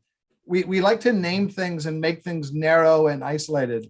And the more we look at this type of phenomenon, my dad mentioned it and others have also, it seems, and Jania Desiree just now, and talking about entanglement, it seems like there's connections, and we unduly try to artificially describe things as different phenomena, whereas it really seems like, I like how Desiree and JJ talk about the consciousness field reality, and there may be temporal manifestations of that overall universal field that we perceive in different ways at different times, based on either our culture, like in the 1890s, of steampunk, airships, or of elves or religious figures, etc. I think the more we look at this, the more we see connections, and all these words just sort of blend together.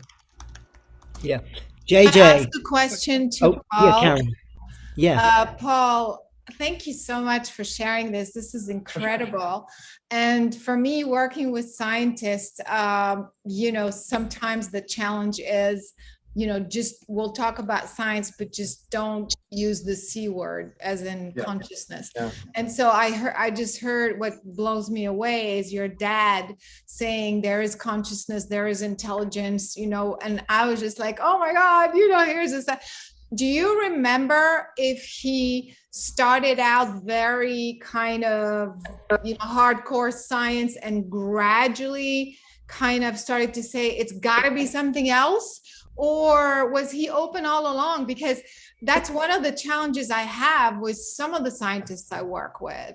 It's like at one point they hit a wall and they're like, okay, well, maybe we will look into it.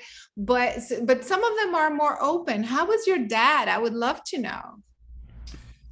He was not open at the beginning. He had worked with the Air Force with a proximity fuse in World War II. So I think it was his patriotic duty in the late 40s to help them poo-poo UFOs with Project Blue Book, which was a PR exercise, as we know.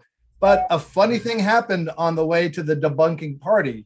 And all the data that he saw as a scientist, he couldn't just keep sweeping it under the rug.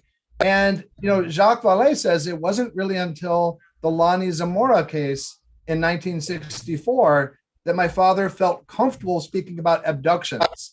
Now it seems kind of quaint, but back then that was just an aspect he really was not comfortable talking about. So it was a gradual phenomena for him to go from being someone who was, I think, irked by not being able to put each thing in a little box and check it off, until saying, not only is there phenomena, but then seeing the kind of layers he mentioned of what might comprise that, well beyond the sort of Air Force explanation of aliens coming and, penetrating our radar. Yeah, I love it. And I hope more scientists will be listening to that message to relate to him as a scientist, because I really think part of the disclosure, some of the problems we're having is that other kind of resistance to that, you know, and so many people just want to follow the traditional without even thinking, you know. So I wish more of that message could be spread out, you know, for people to see your dad as an example. Right. Desiree, yes. Yeah, if I can add to that, and we knew, of course, J. Allen Hyneck, and I think it was the multitudinous realities that he was seeing. You mentioned in the 60s, he had that encounter with the abductions, but I remember him talking about 73 Pascagoula, Mississippi, which is coming out even more and more now with some of the people talking about it. They seem almost like robotic. So here you had robots. And then he went to Brazil with Dr. Hurtak, and they saw phenomena of light manifestations that were just mind-blowing. We were praying together with the Brazilian general, Air Force general, no less, who was open to what we will call the cosmic frontier. So when we use the word spiritual, and your father used it, it was meant in the sense of cosmic awareness, that we are just one of many life forms. But I think that's what he was trying to say even in that video, that, you know, people, and this is the 1,500 page report, Alan and I were talking about it earlier privately, that it's so complex, and it's so complex. So not any one type of intelligence, not just meeting face to face, not over a cup of coffee, as Linda Moulton-Howe says, that doesn't really work. These beings have a consciousness field that's very different in some cases from us. There's not only one being, there's different types of beings, there's different, we'll say, agendas for these beings, and it gets so complex. I think J. Allen Hyneck was just putting it together for the first time. He was the one saying, hey, it's so complex, it's hard to define, and let's try to, you know, get some sort of database going. And I think that that's what's coming up now. Yeah, I'll show some of that in my wrap up at the end of the show, Scott. I will show some of the clips that have just been released by the government that had to be forced out of their hands through the Freedom of Information Act. And it's very interesting that they're confirming unwanted pregnancies, abductions, neurological effects by being in the field of UFOs. And it goes along with what Caroline's documenting with these appearances. So we're in a threshold of a new time. And should we get a comment by Stanley before we wrap up this section? Yeah, if Stanley has something to add, that would be awesome. Oh, good heavens, I'll be happy to make a comment or two. First of all, I want to mention our book, Debating Psychic Experience, which is the only book that pulls together debunkers and proponents of parapsychology for a debate. And sometimes the debate is not exactly polite, but we got it published and it's unique. And I think we need to do more interaction and hear both sides and have them go at each other, and not necessarily in a polite way. They can go each other hooks and tongs, and that's how we might get more light and less noise. Okay, another thing that I would mention, the topic of alien abductions is something that we actually put in another book, Varieties of Anomalous Experience, published by the American Psychological Association. And that's the most controversial chapter, even more controversial than the lucid dreaming chapter, the past life chapter, the telepathy chapter. Alien abductions was so controversial, but we thought we had to put it in and present half a dozen different explanations for it.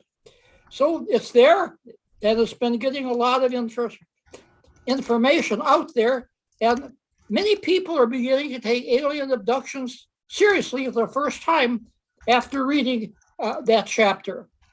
So those are my comments on what we've been discussing. I might also mention, I was delighted to see our black four-legged friend make a cameo appearance. Demonstrates that we have to remember we're a part of nature. We're not separate from nature. We're a part of the, as they say, Native American. Yes. Well, abductions are big. This is the cat in black. Yes. Well, Paul, why don't we give you the final word here, because you just had a little debate with one of the most well-known skeptics in the country. Do you want to just tell us how you handled him? Sure. I check the chat followed. box. I followed in your footsteps, Alan, and debated Michael Shermer. Right. I've now become friends with him. He's going to come and be a guest speaker in my class at Pepperdine because I'm trying to figure out what my long-term role in this field is, as I've told you and JJ and Desiree. And I think it may be that nexus of scientists and the phenomenon, because I grew up with a foot in both camps. You know, most people think of my dad as a UFO guy, but that was really his side hustle, right? He was a scientist. He was an astrophysicist.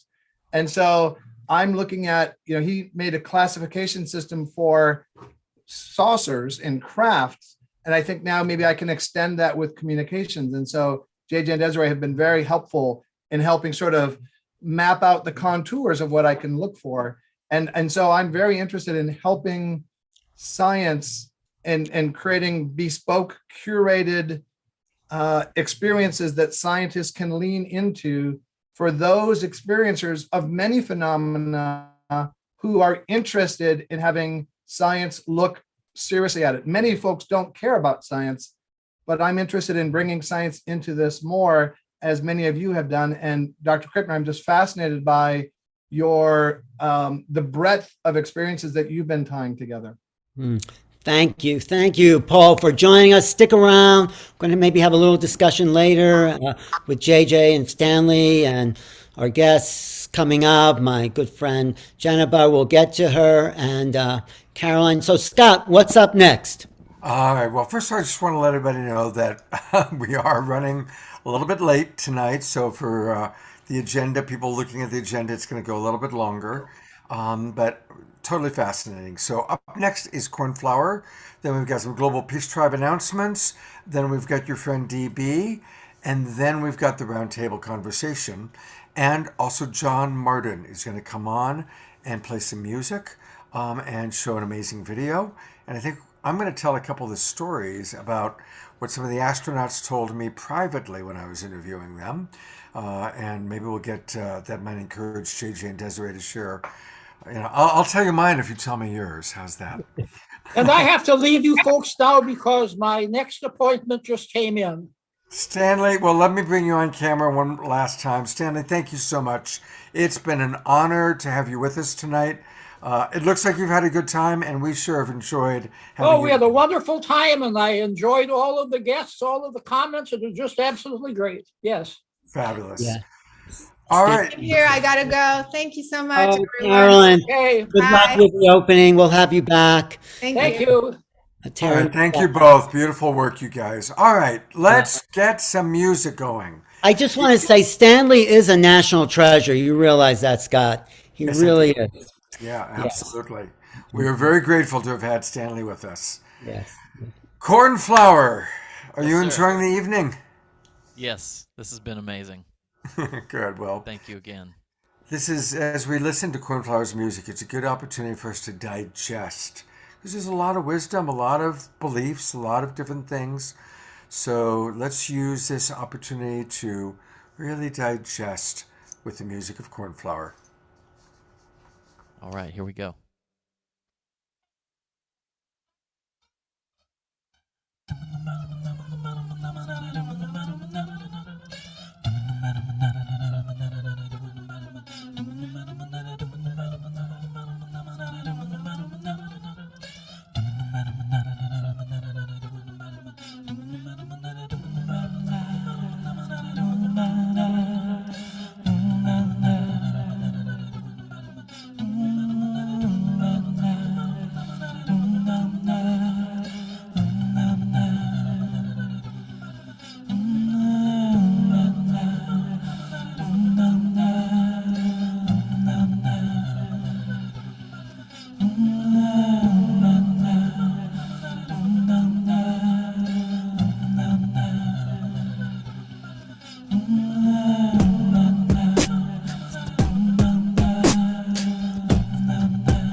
I'm going to read some of the comments.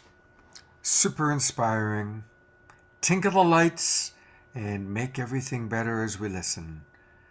Dude, this music is DMT-like, and that's about the highest compliment I can make. Cornflower, you are transcendent. So beautiful. Change your mind, yes. And those are just a few. Thank you, Cornflower. Thank you again. It's such a gift to be in circle with so many open-hearted, open-minded, and on the cutting edge of the new paradigm, the new time. It's just such a gift to be invited in to this global peace tribe with everyone here tonight. So thank you so much. And Cornflower, you're going to get to see another side of Cornflower a week from tomorrow, next Sunday, for the Sacred Sunday show. Cornflower is going to be joining Kristen Hoffman and myself and Chief Phil Lane, and we're going to converse. You're going to get a chance to really hear the wisdom and conversation with Cornflower. So that's going to be on my Sacred Sunday show a week from tomorrow. And I do want to take people back to your website one more time. I didn't get a chance to show people how important it is to join and to support you. So when you go to cornflowermusic.com, I really want to ask everybody, go to join, do what I already did. You watch that little part of putting in my name. But what I really want to ask you to do is become a flower seed for Cornflower. Yes. Let us all seed him together. And, Cornflower, Kristen Hoffman, so many of our musical artists that we love have either Patreon pages or membership sites. And it's really, really valuable for them to know that they have a monthly income. So when they've got 10 subscribers, 100 subscribers, then they know they have a monthly income. They have some stability and security. Look, we all want financial security and stability. Let's provide it to our musical artists. So you can go for as low as $3.33 a month. You can join, or you can put in your own, you can name your price, and he provides so many wonderful things. Access to his music, access to new releases early on. And I really like number 5, the satisfaction of knowing that you're supporting his musical medicine mission. So please, let's all support Cornflower. Please. Like now, cornflowermusic.com, upper right-hand corner, click join now and join. All right. Thank you, Cornflower. Thank you. Thank you all. Thank you, Alan, and thanks for all the presenters. It's been a really amazing evening. There's more. There's more. There's more Johanna Beekman coming up. Yeah, Johanna. So I am going to put the spotlight on our friend Sheila Seppi. And Sheila is the founder and the creator of the Wish Alliance. And she's going to tell you all about it. And I met her just very recently. And I was so impressed with what she's doing that I said, I'd love for you to come on. And it seemed to me that the Science and Consciousness show was perfect. Well, of course, as fate would have it, and the way these things go, it turns out that she and Alan are old friends. So, Alan, take it away. Tell us a little bit about your experience with Sheila. Sheila has a fantastic story about being a walk-in. And a lot of people say they're walk-ins, but Sheila had a miraculous recovery or transformation from a real fatal illness. And something happened where she shifted and she healed overnight, and she realized this was part of a higher consciousness, and she's dedicated her lives to understanding the phenomena of incarnation, I would say. And her Wish Alliance stands for walk-ins, indigos, starseeds, and hybrids. So she is at the cutting edge of consciousness, of what we're calling the experience of being here embodied, and what the evolution of consciousness looks like. So Sheila, talk a little bit about the Wish Alliance and what you're doing. Oh, thank you. And thanks so much for the invitation to be here tonight. I really do appreciate this. And this programming is phenomenal. absolutely out of the ballpark. So thank you so much. I would like to share with you our website. And as Alan said, WISH stands for Walk-ins, Indigos, Star Seeds, and Hybrids. And we are a multi-dimensional conscious evolution movement. We are not just for walk-ins, indigos, star seeds, and hybrids. As someone recently pointed out, the alliance starts with the words all, A-L-L. And so actually we are for everyone, angelic beings, multi-dimensional beings, because at this day and time, a lot of people are waking up and they're looking for support on their journey. If you go to our website, you'll be able to scroll down. You can sign up to receive our weekly mailings, and you will learn about all of the different events that we have coming up. And you can click on our events to scan through them to see what really speaks to you. And we also have all of our events from this year and last year, because this organization, actually, Alan, it's hard to believe, is a little less than a year old. So we have a birthday coming up pretty soon. But called the Conscious Awakening series every Monday night from 6 p.m. until 8 p.m. And every month I have a different co-host, and we bring on wonderful speakers to help us to spiritually awaken and to help to settle us in. Next week, I believe we have someone coming on to talk to us about DNA and how our DNA is waking up and how the light codes are beginning to activate. On Thursdays, we have the Cosmic Conversations, and we bring in, again, speakers from all genres. Now, the alliance is very important because we have different levels of individuals, or different levels of support, I should say. We have our alliance, which are basically the members who help to promote the organization, who help to support it, people that I'm able to bounce ideas off of. And you can see we have Alan and so many other wonderful people who are lending their talents and their time to help this organization to grow and to flourish. And the most exciting thing is we have what's called the ambassadors. Now, these are the individuals who are providing services and who are there to be able to support people when they need that support, whether they're looking for a DNA activation, if they're looking to connect more with ascended masters, their extraterrestrial star families, if they're needing healing. We have a variety of services that all of these wonderful individuals are providing.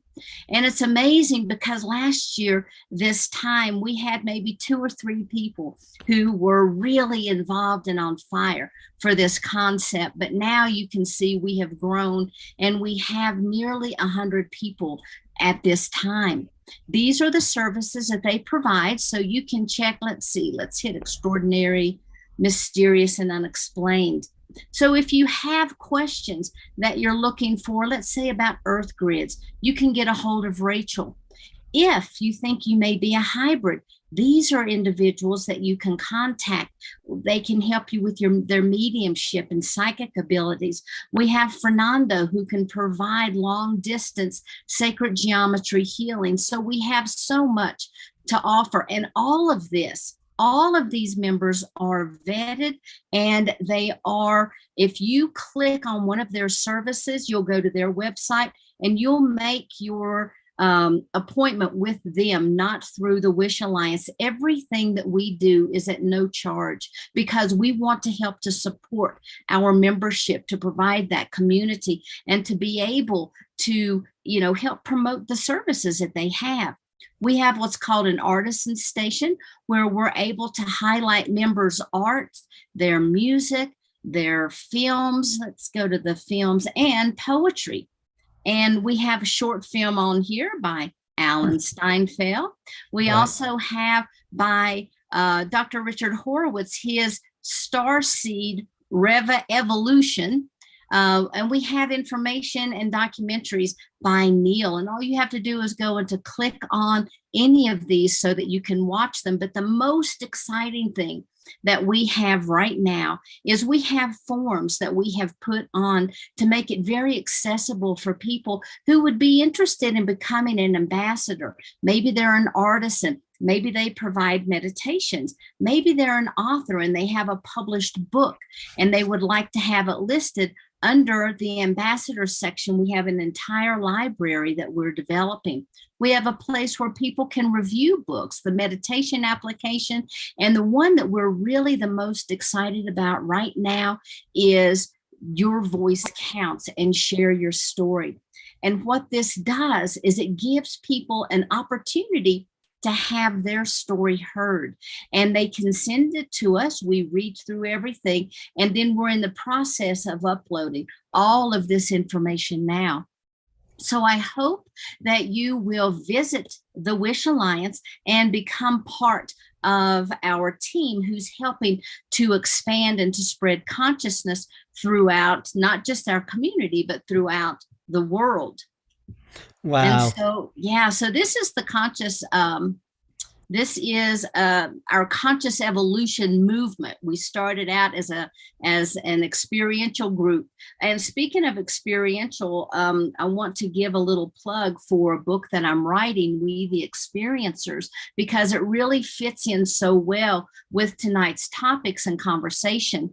It's not a scientifically validated study, but instead it's an experiential reporting of 37 individuals who have had experiences with ET contact, spiritual or Kundalini awakenings, non-local consciousness and telepathy, bilocation, telekinesis, astral travel, remote viewing, and a whole lot more. And we're looking at the correlation among and between all of these individuals, because there's something that's happening out there right now. And people are having these phenomenal experiences. And one of the things that I personally am on fire about is sharing these experiences. Because when I became a walk-in, I was very, very fortunate that within 6 months, I had my first spiritual teacher to help me through that integration process. But not everyone is as lucky. And so as people wake up spiritually or find that they've had a unique experience, the Wish Alliance is there to help them. And so I want to thank you guys for giving me the opportunity to come out tonight and to sort of, share our story. Great. Thank you, Sheila. You're doing really, really important and wonderful work. Thank you very much. You know why it's so important what Sheila's doing? Because consciousness is multidimensional, and people need a forum in which to understand that, if it's happening to them, or to express their insights about that. So this is what Sheila's providing. Yeah, it's very important. Thank you very much, Sheila. Thank you. All right. Oh, yes, Alan? No, are we ready? No, I was just getting excited about what you're about to say all right about. Okay. Well, it is time for us to continue with some Global Peace Tribe announcements. And, that's one of the things I really enjoy doing is sharing with people, like we just shared with Sheila, and we are creating this beautiful Global Peace Tribe, and that's you and you and you and you. Everybody. And I'm watching the chat box. More and more our regulars are meeting each other and sharing contact information. So, we are all waking up together. And, some of us are on camera more, and some of us are more listening. But we're all coming together to learn, to grow, and to awaken. And so I want to share with you some of the things that are coming up that I think are important. So let's start by going to next Sunday, of course, a week from tomorrow, is Easter Sunday. Now, we're going to have a very special whole weekend. You already saw the flyer and the poster and the video about the Awakening World Weekend. But there's also something else that's going to be happening. And many of you know Christy Michaels. She is a regular to our show. And she's put together a very special experience honoring the Gospel of Mary Magdalene. It's an annual event that she does, and it's the Magdalene Moonrise Easter celebration. And it's going to be Sunday afternoon, 4 o'clock Pacific time, 7 o'clock Eastern. And she's got all these amazing, wonderful women and a couple of guys. And I happen to be one of the 2 men that are going to be. Nina Gray, who we love, she's one of our favorite musical artists, is going to be there. And so really strongly encourage you to participate. And you can get all the information by going to gospelofmarymagdalene.info. gospelofmarymagdalene.info.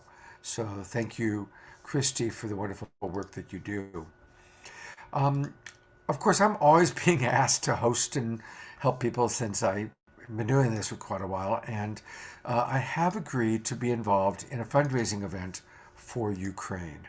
And believe me, I'm very aware of what's going on in Ukraine because I work with a company that has 200 employees in Ukraine. I've worked with them for 7 years. I have friends and clients that are starving right now, literally starving. It's not safe to go get food. People that live in the Ukraine, it's incredible. And I'm sure you're reading the stories and you know about it. So I want to invite everybody to participate in this upcoming event. We're going to actually do it 3 times. The first one's going to be 2 weeks from today, April 23rd, from 8 o'clock in the morning till 6 o'clock in the evening. And then we'll roll right into the awakening world. And you can learn all about it by going to wethepeoplesummit.online. wethepeoplesummit.online. And I'm going to invite a lot of my favorite musical artists, and there's a lot of other hosts that are involved. So it'll be, again, a chance for us to come together, to pray together, to raise money together, to listen to music together. And it's going to be a beautiful experience. So I want to invite you all to participate in that. I also want to invite you to something very personal. You know, before I was hosting all these shows, for 25 years, my primary focus has been coaching. I've coached over 1,000 couples. I've coached hundreds of small businesses, like the company I was just telling you about that's in Ukraine. And I used to teach 2 or 3 courses every year. Then the pandemic happened. When the pandemic hit, I was teaching a course. And when it concluded, I kept postponing when I was going to start my next course, kind of waiting for this to die down, the shows that I was doing. Well, it doesn't look like it's going to die down, at least doing these shows. And 2 years have gone by since I taught my last course. And a lot of people are asking for it, so I am going to start another course, and it starts also on April 23rd. Now, I'm going to do the course in the morning, help with the fundraising event in the afternoon, and then come to Awakening World in the evening. So April 23rd is going to be a big day for me, and hopefully for all of you, because I'd like to invite you to participate in my course. And this is where you're going to learn the best tools of how to have great relationships. And honestly, I'm a good producer, I'm a good host, but most people will tell you my greatest gift is as a teacher of relationship skill building. I traveled and taught with Marshall Rosenberg. I've studied with most of the great, master teachers. I've known them personally. I've had them on my shows, both the television shows I used to do and now these shows. And I've put together a really very practical series of classes that are interactive. I keep it small. I keep it to 30 participants and a few love coaches. Many of you have already registered. And we all practice together and we grow together. So the main course is Saturday mornings for 2 hours. And then we have an optional practice group every Wednesday evening. And then we also have a Facebook group. And I also get people homework assignments. And it's a 3-month program.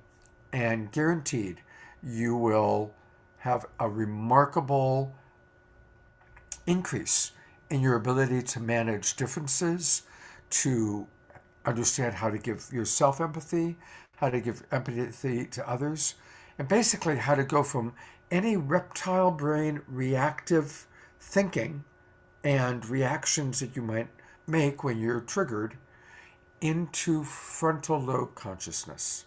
That's what I teach. That's what I'm going to show you how to do. And when we go from living back here even some of the time, to living here most or all of the time, that's when life becomes very wonderful. That's when we're living in a state of loving consciousness. So if you are interested, all the details are at lcamasterclass.com. Debbie will put that into the chat box, I'm sure. lcamasterclass.com. And if you really are seriously interested, I am providing free consultations with myself for 15, 20 minutes to really talk to you a little bit more about the course and see if it's for you. So I really want to invite all of you to participate in that. I hope that you will choose to do so. Okay. I have two more announcements, and then we will continue on with the show. Any of you that buy your products through Amazon, please buy them and do it in a way that benefits us. And it's really easy to do that. We have an arrangement with Unify, and again, welcome everybody who's watching on Unify. And Unify and Amazon and the Awakening World, Global Peace Tribe are all working together. And so when you make an Amazon purchase, go to amazonsmile.com and choose Unify the World. And that's our nonprofit partner. Or just use our Amazon Smile link, which you can get by going to this little tiny URL, which again, Debbie will put into the chat box for you. And this is how you can support us. And it adds up. All of us are buying from Amazon. I get Amazon a couple times a week, knocking on my door, leaving. It's amazing. You order and 20 minutes later, they're knocking on the door, delivering it these days. It's remarkable how fast they've got it. So support us in that way. It's a good way to do that. Then the very, very final thing is tomorrow. Of course, I always do a Sacred Sunday show. And this is where I do want to invite you, Alan, to come on and tell us a little bit about the guests that you've invited for tomorrow's wrap-up of this topic and for our Sacred Sunday show. Right. So we've approached this topic from a scientific point of view, looking at UFOs and consciousness. But tomorrow we talk about quantum healing and transformation. What is that leap that has to happen in the mind to go from one state to another state? And the people I've invited are some of them are part of recovery community in Massachusetts. They've become really good friends of mine, and they have developed a way of expressing themselves that I thought the world needs to hear about their quantum transformation. So I think you'll love these people. They're very personal. Kristen Johnson just wrote a book called Heal the People. Jojo and Steve have an organization called Ascend Together. I don't know Amelie, but I'm happy she's there with us. So it's going to be a kind of wrap up of how to take the concepts we've heard today and apply them to your life.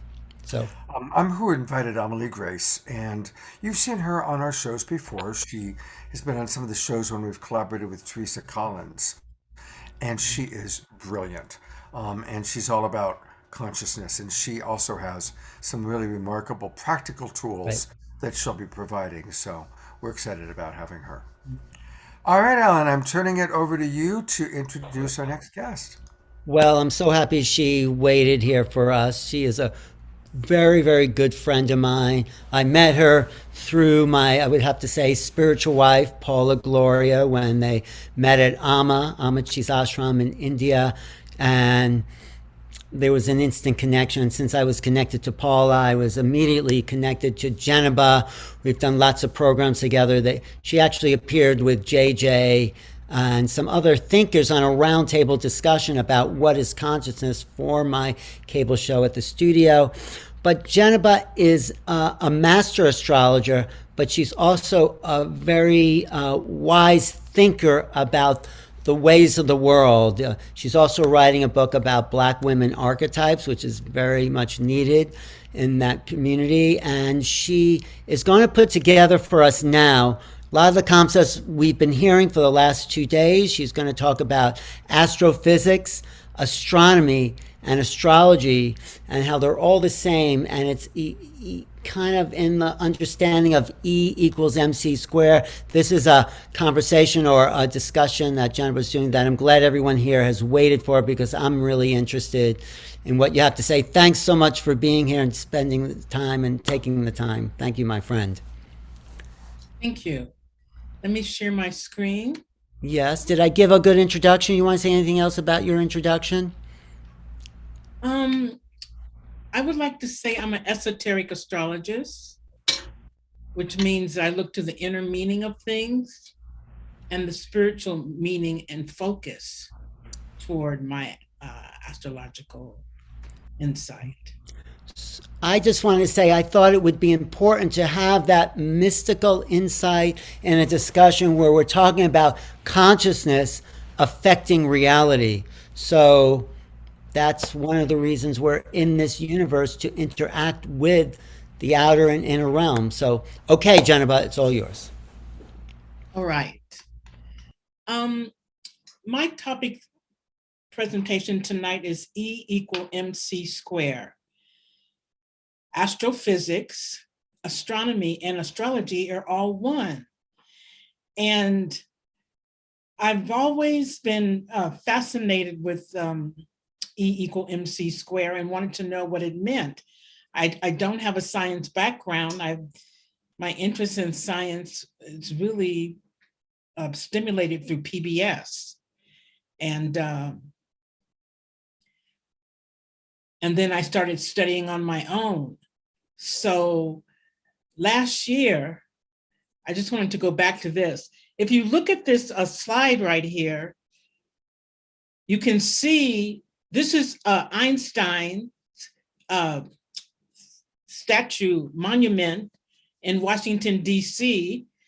I just shot this picture Monday. I was in D.C. Now I'm in Berkeley.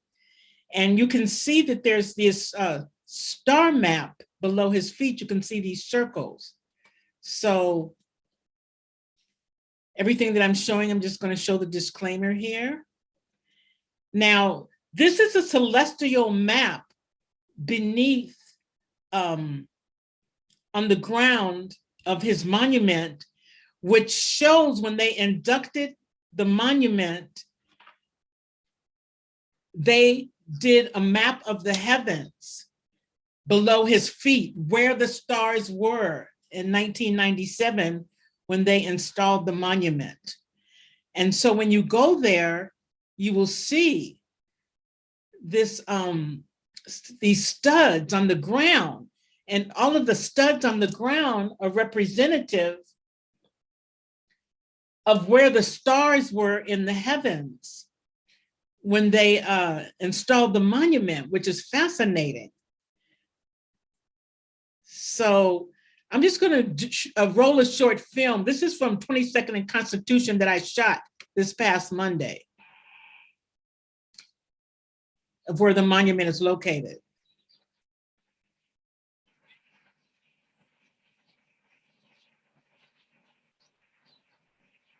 Why is it important to show it, you think? I think it's important so you can just get the feel of Einstein's energy and the energy around where his statue is, because I found it amazing. I was there all afternoon, and people came by of all ages, all nationalities, to take pictures with the Einstein statue.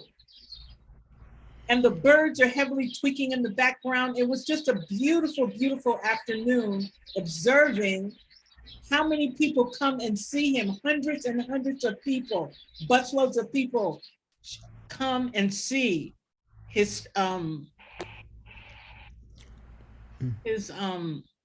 statue.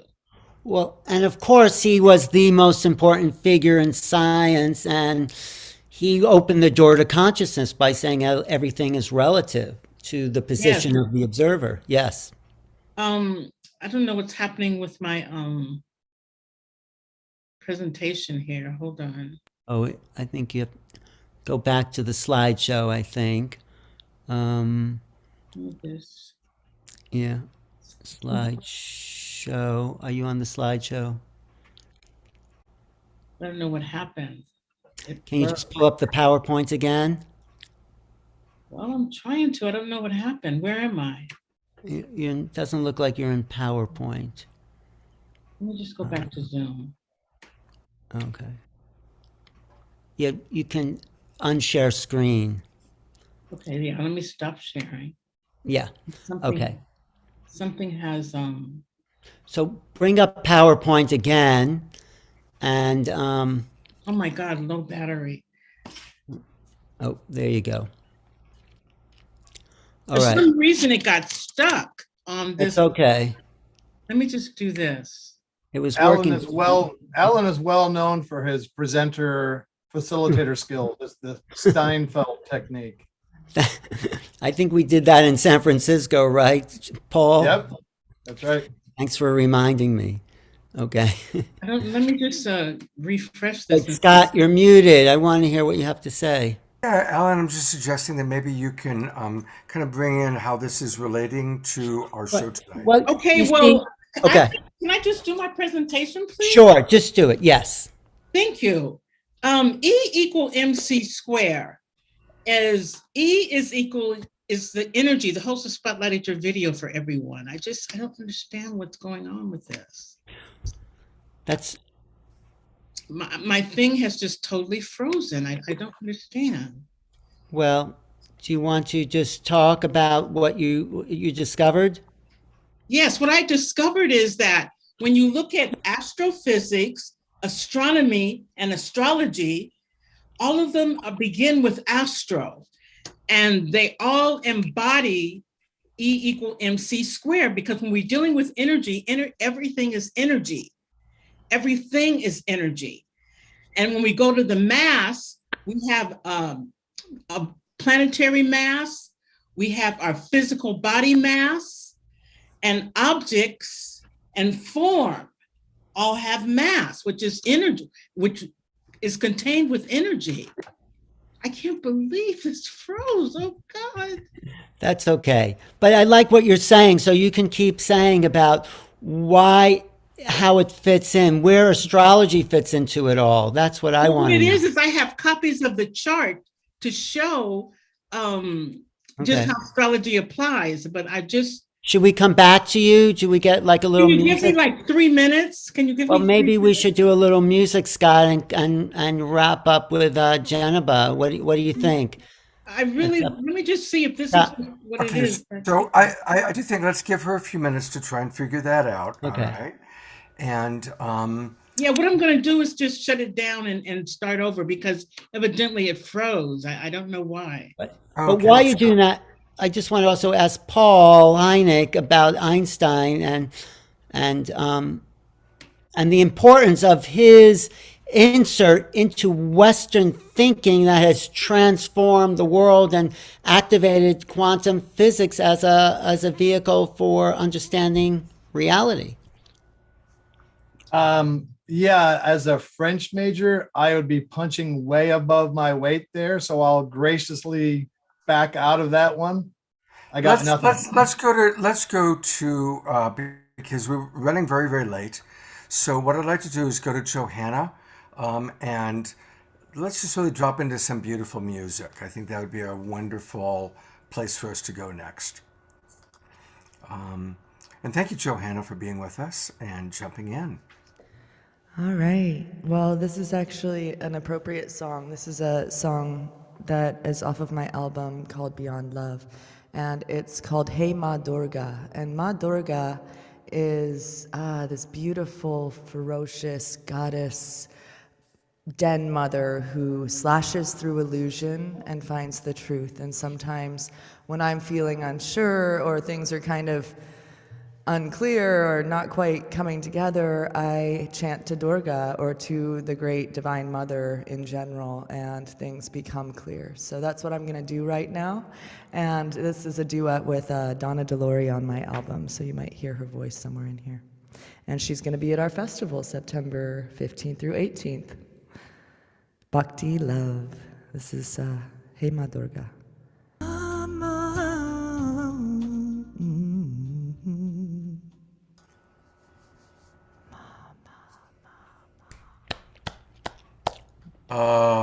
Oh, so beautiful.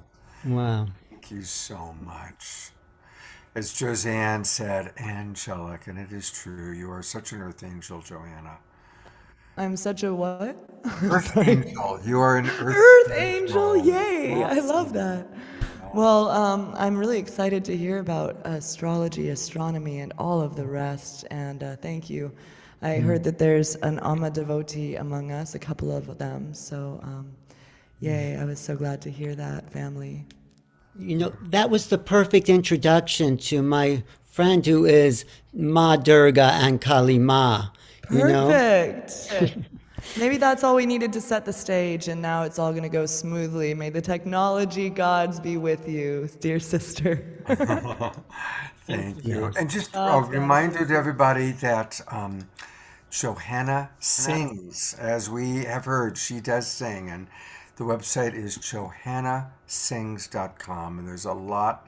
Her lullaby yoga, her videos, you can buy music. Oh, and next weekend I'll be in Las Vegas at that Festival of Colors that just popped up there. So if you want to pop down there, I'm doing a church service at the Center for Spiritual Living in Las Vegas. My tour schedule is right there on the right side of the website you saw. So. Okay, let me go back there again. I missed it. Sorry.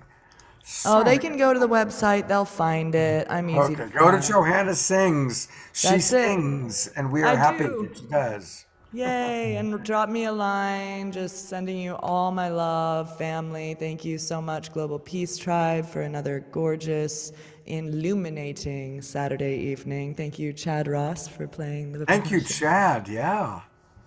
All right. God bless you. Thank you so much. Okay. All right, Alan. All right. Wasn't that the perfect song for you, Janaba? Yes, beautiful. I think it gave you some strength and energy. So why don't you pick up from where you left off? We're with you. So go ahead, share your slides.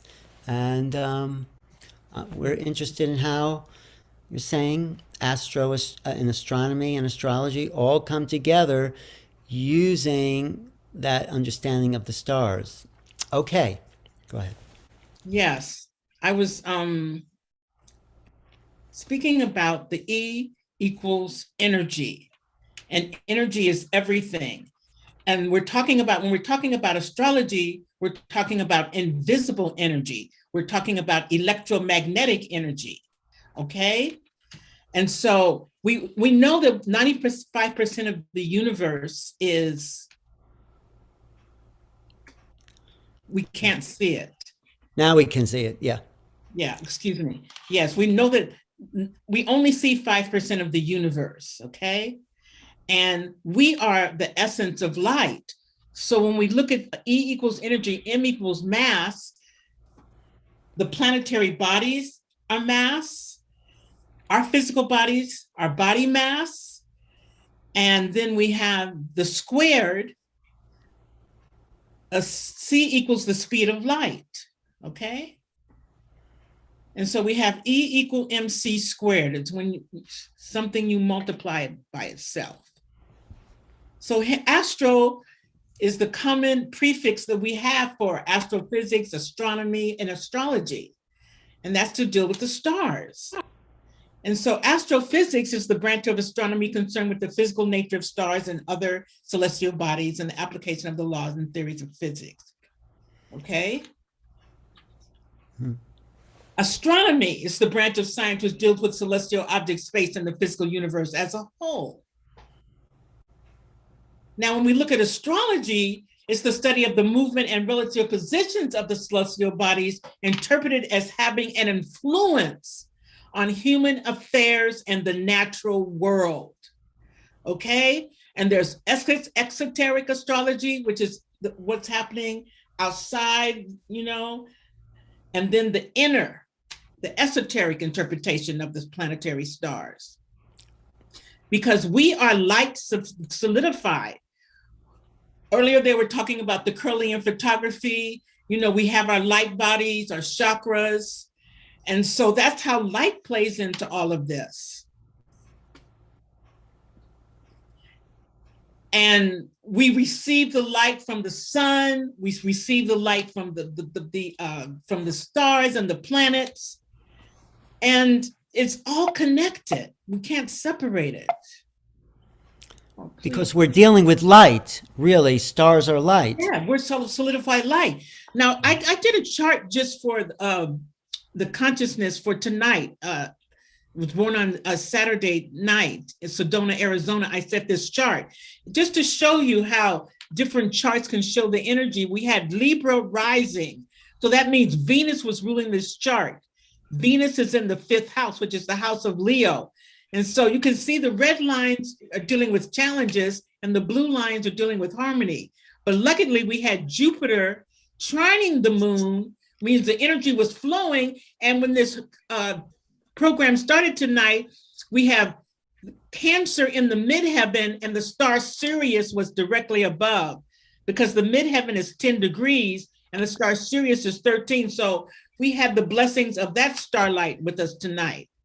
Now, I wanted to talk about the launch of the James Webb Space Telescope on December 25th, 2021, this $9.7 billion project. When you're launching into space, if you look at the speed that they're traveling and the launches and everything that's involved, this is how the chart looked for the James Webb Telescope. I said it for Berkeley, but you see this grand trine right here that is so powerful. The energy was just, it was like they cast the chart to launch this ship on the James Webb Telescope on Christmas Day in 2021. Mm-hmm. Right. It's so powerful because the connection that it has with consciousness is that as above, so we low. As they peer off into these unknown territories in the universe, below, we are going within and discovering our inner light and going deep beyond within ourselves. I also want to say, the James Webb Telescope will be the most powerful telescope ever launched into space. And like I said before, their first mission is to look at the TRAPPIST planetary constellation, which have Earth-like planets, and look for life. That is the purpose of the James Webb Telescope, is look at these distant planets to see if they can discover any biological activity. Yeah. Okay, and just remember that we are light solidified, okay? So how do we become unsolidified? Because there are people who do disappear. But right here, we're going back to some sayings of Einstein. He said, the right to search for truth implies also a duty. One must not conceal any part of what one has recognized to be true. And I think that has a lot to do with people we're talking about earlier, the scientists, and how things have been hidden and certain things records are being opened and revealed now. Mm-hmm. Now, this is at these are at the monument, Einstein's monument. And this is what I love about him most. He says, as long as I have any choice in the matter, I shall live only in a country where civil liberty, tolerance, and equality of all citizens before the law prevails. So here you have a scientist whose consciousness is very much one with all humanity. And you could see that. Here he is with Marian Anderson. He was friends with her. Here he is at Lincoln University with students. And he was trying to help get a lynching law passed, which was just passed last week. They've been trying for years. Here he was with students at Lincoln University, again, talking about rights for Black people. A lot of people didn't know that about Einstein. He was just so universal. Here I am at his statue in Washington, D.C. And I just had to climb up there and get on his shoulder and just be at one with him. Right. And I just want to say that astrology, astrophysics, and astronomy all embody E equal MC square, all three of them. And they are pointing to self-knowledge and knowledge of our inner selves. So if we look at the formula and take it and apply it to all of these things, you can see it's all interconnected. What's the connection to consciousness and light, you feel? Because it's all about light, isn't it? Well, we're solidified light. And when you say, what is the connection to consciousness and light? I just feel that when we go within, when we meditate and we activate our light bodies, we are connected with the universe. We're connected with the stars and the heavens. And sometimes it may take a hallucinogenic like Aya or mushrooms to get us there, for us to explore these other dimensions. But these hallucinogenics expand our consciousness. And it was when I was meditating last year that I realized that astrology, the study of astrology, was one with E equal MC square. Because I am receiving the light from the planets and the stars. We can't see it, but you can feel it. I can feel when there's a lot of tension, as above, so below, from a planetary aspect, from the lights in conflict. Like I said, all of this is connected. Well, are we moving into some good times, would you say? Just to kind of... Well, when you say good times, I think of the good times. I want to say yes, the best times is to go within, because for the rest of this year, there's going to be challenges because the way the planets are lined up, because we're, all the planets are inside of the nodes. And when that is happening, the North Node and the South Node, or the Dragon's Head and the Dragon's Tail, there's going to be a lot of challenges going on. But the best way to survive it all is to meditate and to go within and be at peace and receive the light, activate your inner light. Well, that's okay. I thank you. How do people find you and get a personal reading and all that? Well, my website is houseofcosmicenergy.com. Nice. Great. And it's just a couple of pages. I have a contact page, and you can contact me there. Great. Thanks for joining us. So the bottom line through what you're communicating here is that Einstein led the way to a revolution in understanding about light and matter and consciousness. And we are the inheritors of this. This program is a kind of response to the Einstein revolution of including the personal reality interfacing with the external world. That's what I got from what you were saying. Good. I'm glad. You know, I feel like people could get different things, but I just want to say that E equal MC squared. E is energy. Everything is energy. And then the mass, we got the planetary mass, we got our physical mass, our body mass. E equal MC squared, and we're light. We're the embodiment of light. We have light bodies. So when you look at all of this astrophysics, astronomy, astrology, to me, it's just the embodiment of his formula, E equal MC squared. You can't separate them. They are one. Thank you. Then this is I don't have a scientific background. No, it's great. But I have an understanding of energy and light. And I received this message in a deep meditation because I always wanted to know what it was Einstein trying to say to the everyday people. And when I read what he said about not wanting to live someplace where people don't have tolerance and people aren't equal, is because he was a humanitarian and he understood the oneness of humanity. And to me, oneness is the consciousness, like you're saying, this program, it doesn't promote any religion or anything like this, but it's all about how we're all connected, and it's all about the oneness, the ancient teachings of oneness. Thank you. Thank you, Jennifer. Thank you so much, DB. Thank you very, very much. Well, hang around. Are we going to do the after show? What do you want to do? Well, I think, we've run very, very late. And I'd like to bring on John Martin, who has been waiting patiently. And I think it would be really nice, maybe for us to drop in and listen to some of John's music. And then he's got a video he put together for us. Great. And while we're doing that, maybe we can check in, see why don't you check in with JJ and Desiree, see if they've got the energy to continue answering some questions.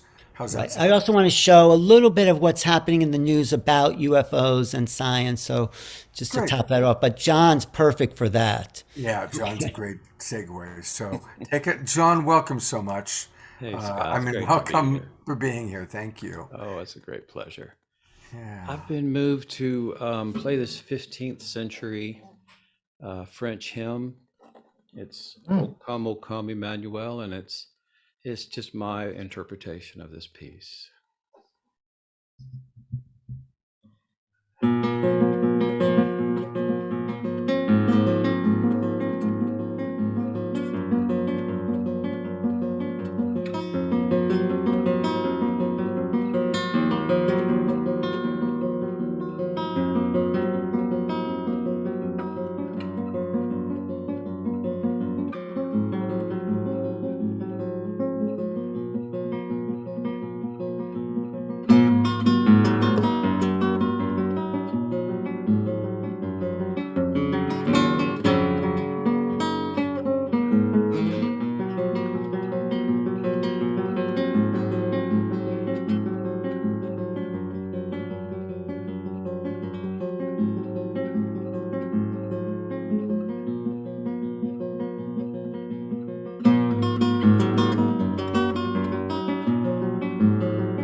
John, that's beautiful. Thank you. Tell us a little bit, for anybody, I know a lot of people know your story, but maybe just tell people a little bit about your experience of your relationship with our star family, and then I'll play the video you sent us.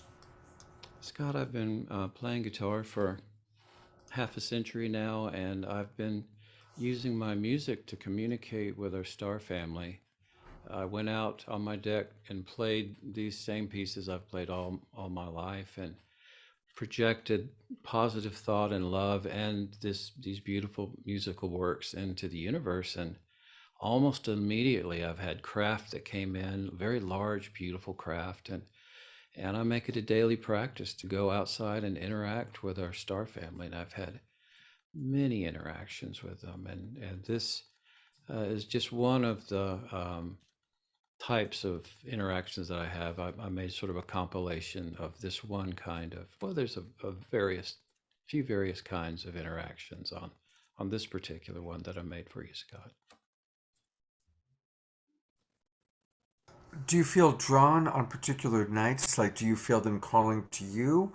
Or is it the opposite? You kind of go out and call to them? It goes in both directions. I can feel sometimes, a lot of times when I walk outside, they're waiting for me right in my driveway, and which is really fun. And I talk to them, Scott. In the mornings, I thank them for coming the night before, and I share my life with them. Challenges that I have, and great accomplishments, and concerns, and it's just been a great realization that the universe is so open to us individually, that when we make the effort to go and speak with them, they respond in very beautiful ways.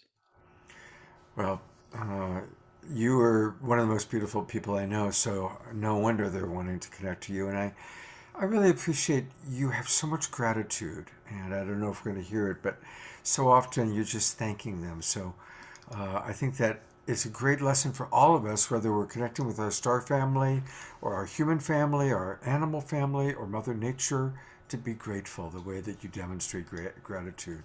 So let's take a look at this beautiful video.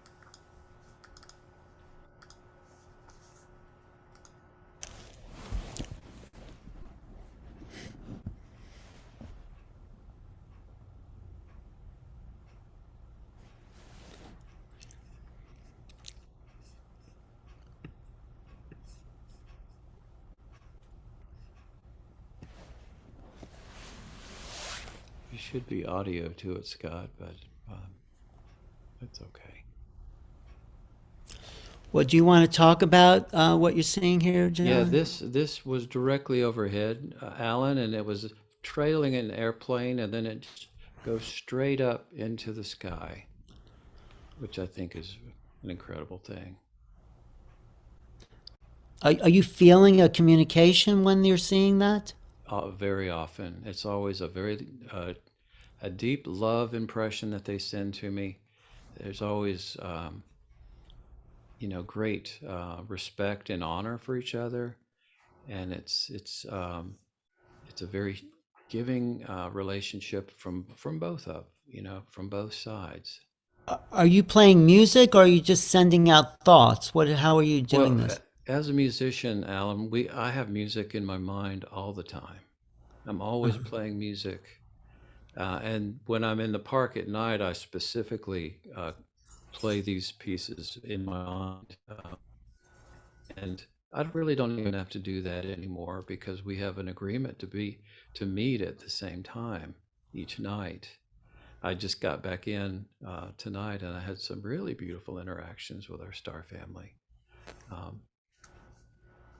And I'm not sure what happened to the video, but I stopped the video because it doesn't work for Alan and you to try and talk. Oh, okay. Go ahead, Scott. Sorry, go ahead. Yes. Yeah, 'cause either we got to watch the video and listen to the music, or somehow I can mute the music on the video and you guys can talk. Well, let's do it with the music, right, John? Yeah, please. I think that the music was muted initially, Scott. That's why we were talking. But...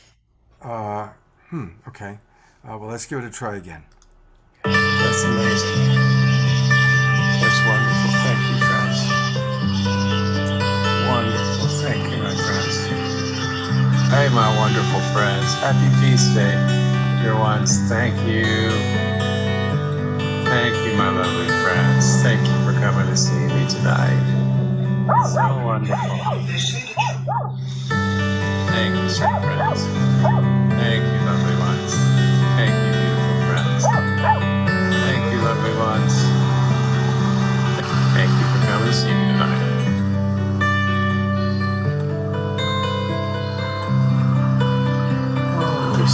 There's two more right there. How beautiful is that? Thank you, my friends.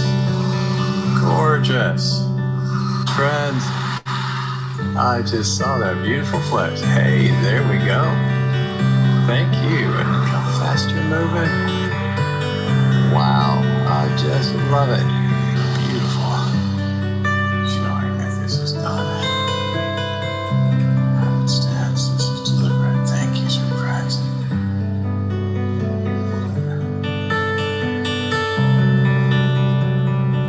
Wow.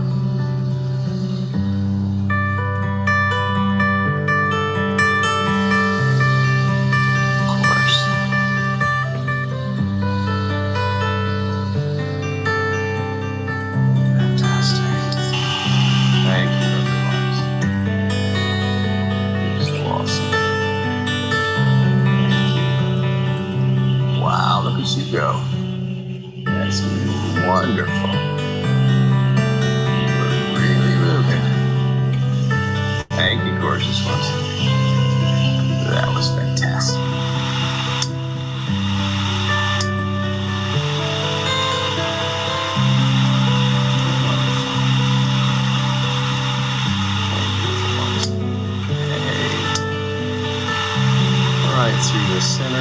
of those. No, that was one of the coolest things ever. Absolutely beautiful. Wow. Thank you. Hey, gorgeous ones. So lovely. Hey. Thank you, my friends. How absolutely beautiful. Absolutely beautiful. Hey, my dear friends. Hey, gorgeous ones. You're so wonderful. Thank you, sweet friends. Thank you, beautiful ones. Absolutely beautiful. Thank you, others. So important to me. Thank you. Thank you, gorgeous ones. Thank you, my dear friends. So beautiful. Have a lovely night. Thank you.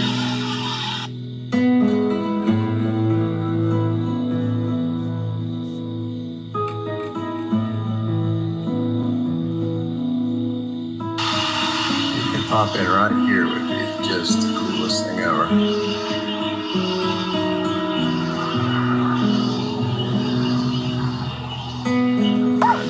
Thank you, George.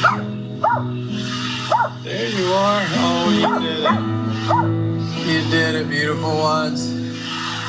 Hey, 10:05:23. Beautifully done, sweet friend. Whoa, of course, and there's that too. Did that beautifully. Thank you.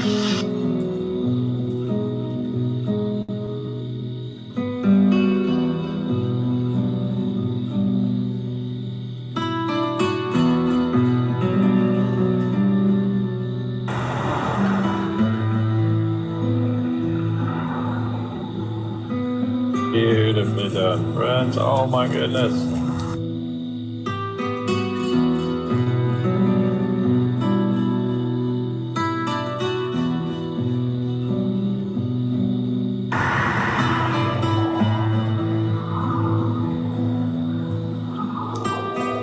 Wow.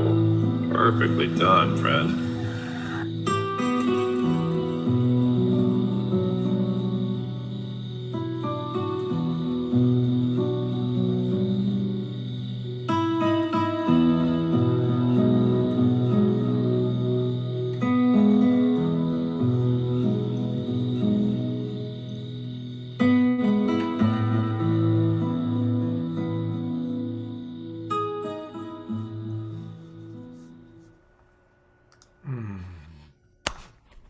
So beautiful. Thank you so much, John, for just giving us a master class in gratitude. And of course, because you've got such an open heart and you express with so much gratitude and openness, you get to have these magical experiences. I'm going to bring JJ and Desiree on. Anything you'd like to add or anything you'd like to express in what you just saw? Well, we were very impressed with the film segments. Of course, this is where we have to see the need to update our optics to look at things that are closer to home. I think it's great that you started with the Carol and Cory, Terror in the Sky, and then you end with this. It's really the same thing. We're being visited, we're being contacted, and this is a new day that's dawning for all of us to be aware of. And I know Alan Steinfeld also want to talk a little bit about that 1,500 page report that got released, because we've talked to native indigenous elders, and they have seen spheres of light in their villages in South America. So we're talking about a gap between the scientific community of the North, that is the hard science, and these, what I will call the scientific community, the new scientific community of the Southern Hemisphere, which sees the need not of technology, but of heart opening experiences to go with the technology. Because if you have technology and you don't have the higher philosophy or the higher consciousness that goes with that story, it's just phenomena, more phenomena, rather than the noumena, the spirit, the wisdom of spirit that the great philosophers, teachers, and even the Christ referred to. And that's why Dr. Heineck was interested in Rudolf Steiner and people like him, who represented the great breakthroughs, the great insights that would bridge one side of the brain with the other. Otherwise, we're just talking more and more of collecting technical material. So we have to wake up to our own optics. And that's what Ellen has shown us in this book, making contact. We have to contact the spiritual or the multidimensional self that we've ignored and put into the hands of scientific elites. If we don't play this role, then it's a game of merry-go-round. Nothing's going to be accomplished. You know, we are at such an interesting crossroad. It's no longer a question of are there or aren't there. Here we see proof from John, and I'm going to show the Pentagon Papers. So the new question, and it's kind of a primitive one, is are they good or are they bad? There's something there for sure. Now you look at John and what Jennifer was saying about this love and peace, and even you guys, and then I'm going to show what the Pentagon is saying, looking at the opposite end of that spectrum and looking at the parts that maybe were not so beneficial. That's why I think, let me see if this is the right thing that I'm sharing here. I'll just bring this up for 1 second, sorry. And so I think that we have to ask new questions. I mean, I just want to bring Paul in here and think, what was your father's opinion, Paul, about that good versus evil alien concept?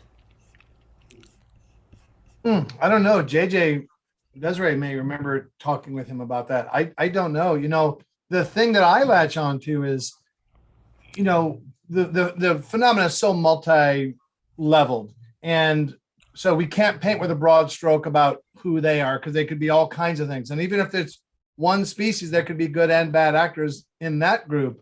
What I am comfortable with is that if whoever it is, wherever, whenever, however they come here, if they were really evil, we would know it right away. Like if you see two dogs interacting and you have to ask if they're fighting, they're not.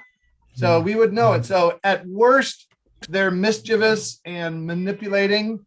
But in these days, here's my cat in black again. And it's very nice to have all this music because she's very, very ill right now. So nice to have this stuff for her. She's in bad shape. Sorry about that.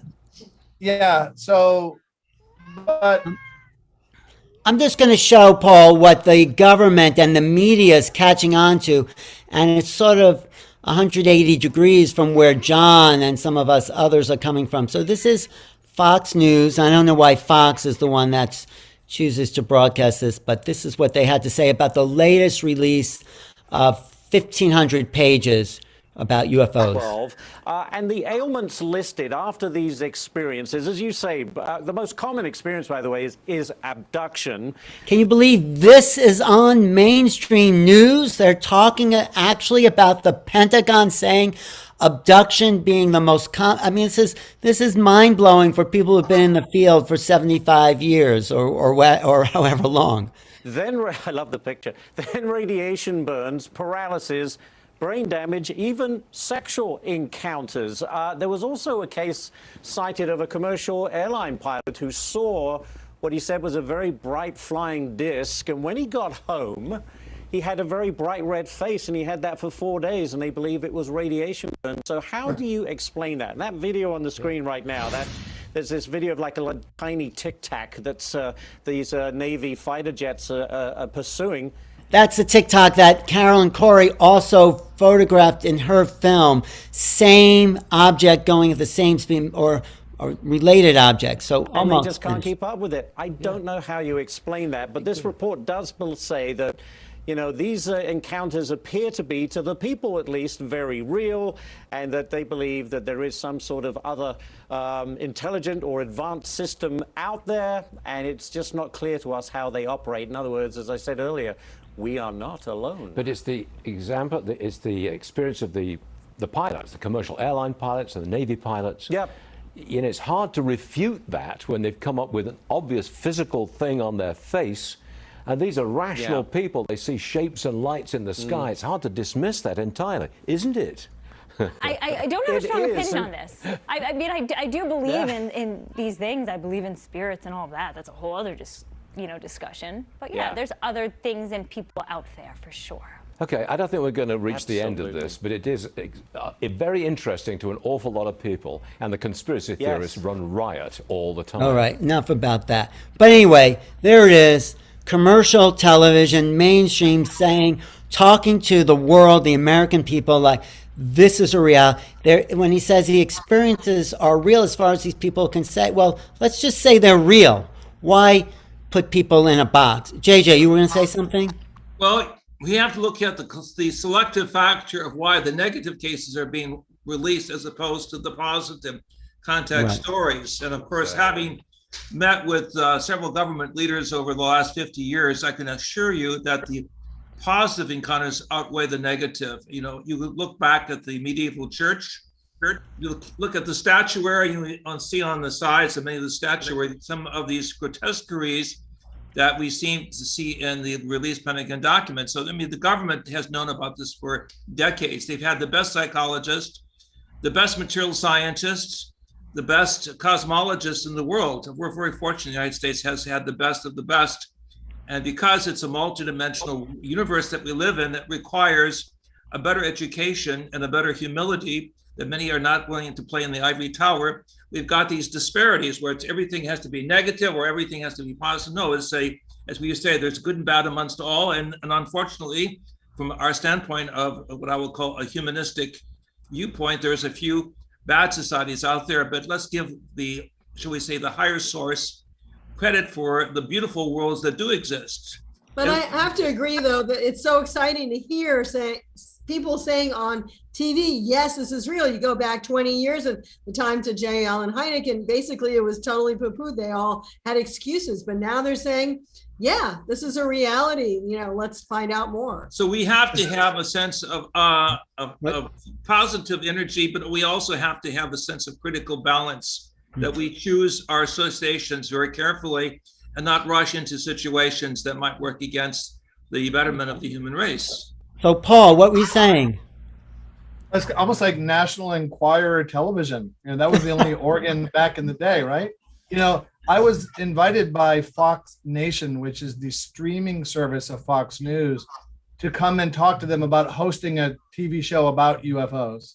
And I told my producers, no, I just can't do that. I would personally throw up in my mouth every time I went in there. I can't do that. And one of the producers had a very clever line. He said, well, look, but you know they're going to hire some hack to do this, and it's going to set UFOs back. Are you comfortable with that? And I said, yeah, I am. I just can't. Wait, I'll do it, Paul. Can you give him my name? And Paul's already has a red face, if you notice his screen, so I think that's great. But right?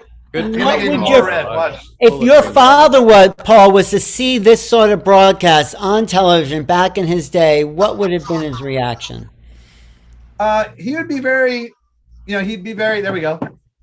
He'd be really gratified that not only is the close encounter system still used, which it was very nice, but that people, the movie Close Encounters of the Third Kind was kind of a turning point in allowing, I think, people to feel comfortable coming forward.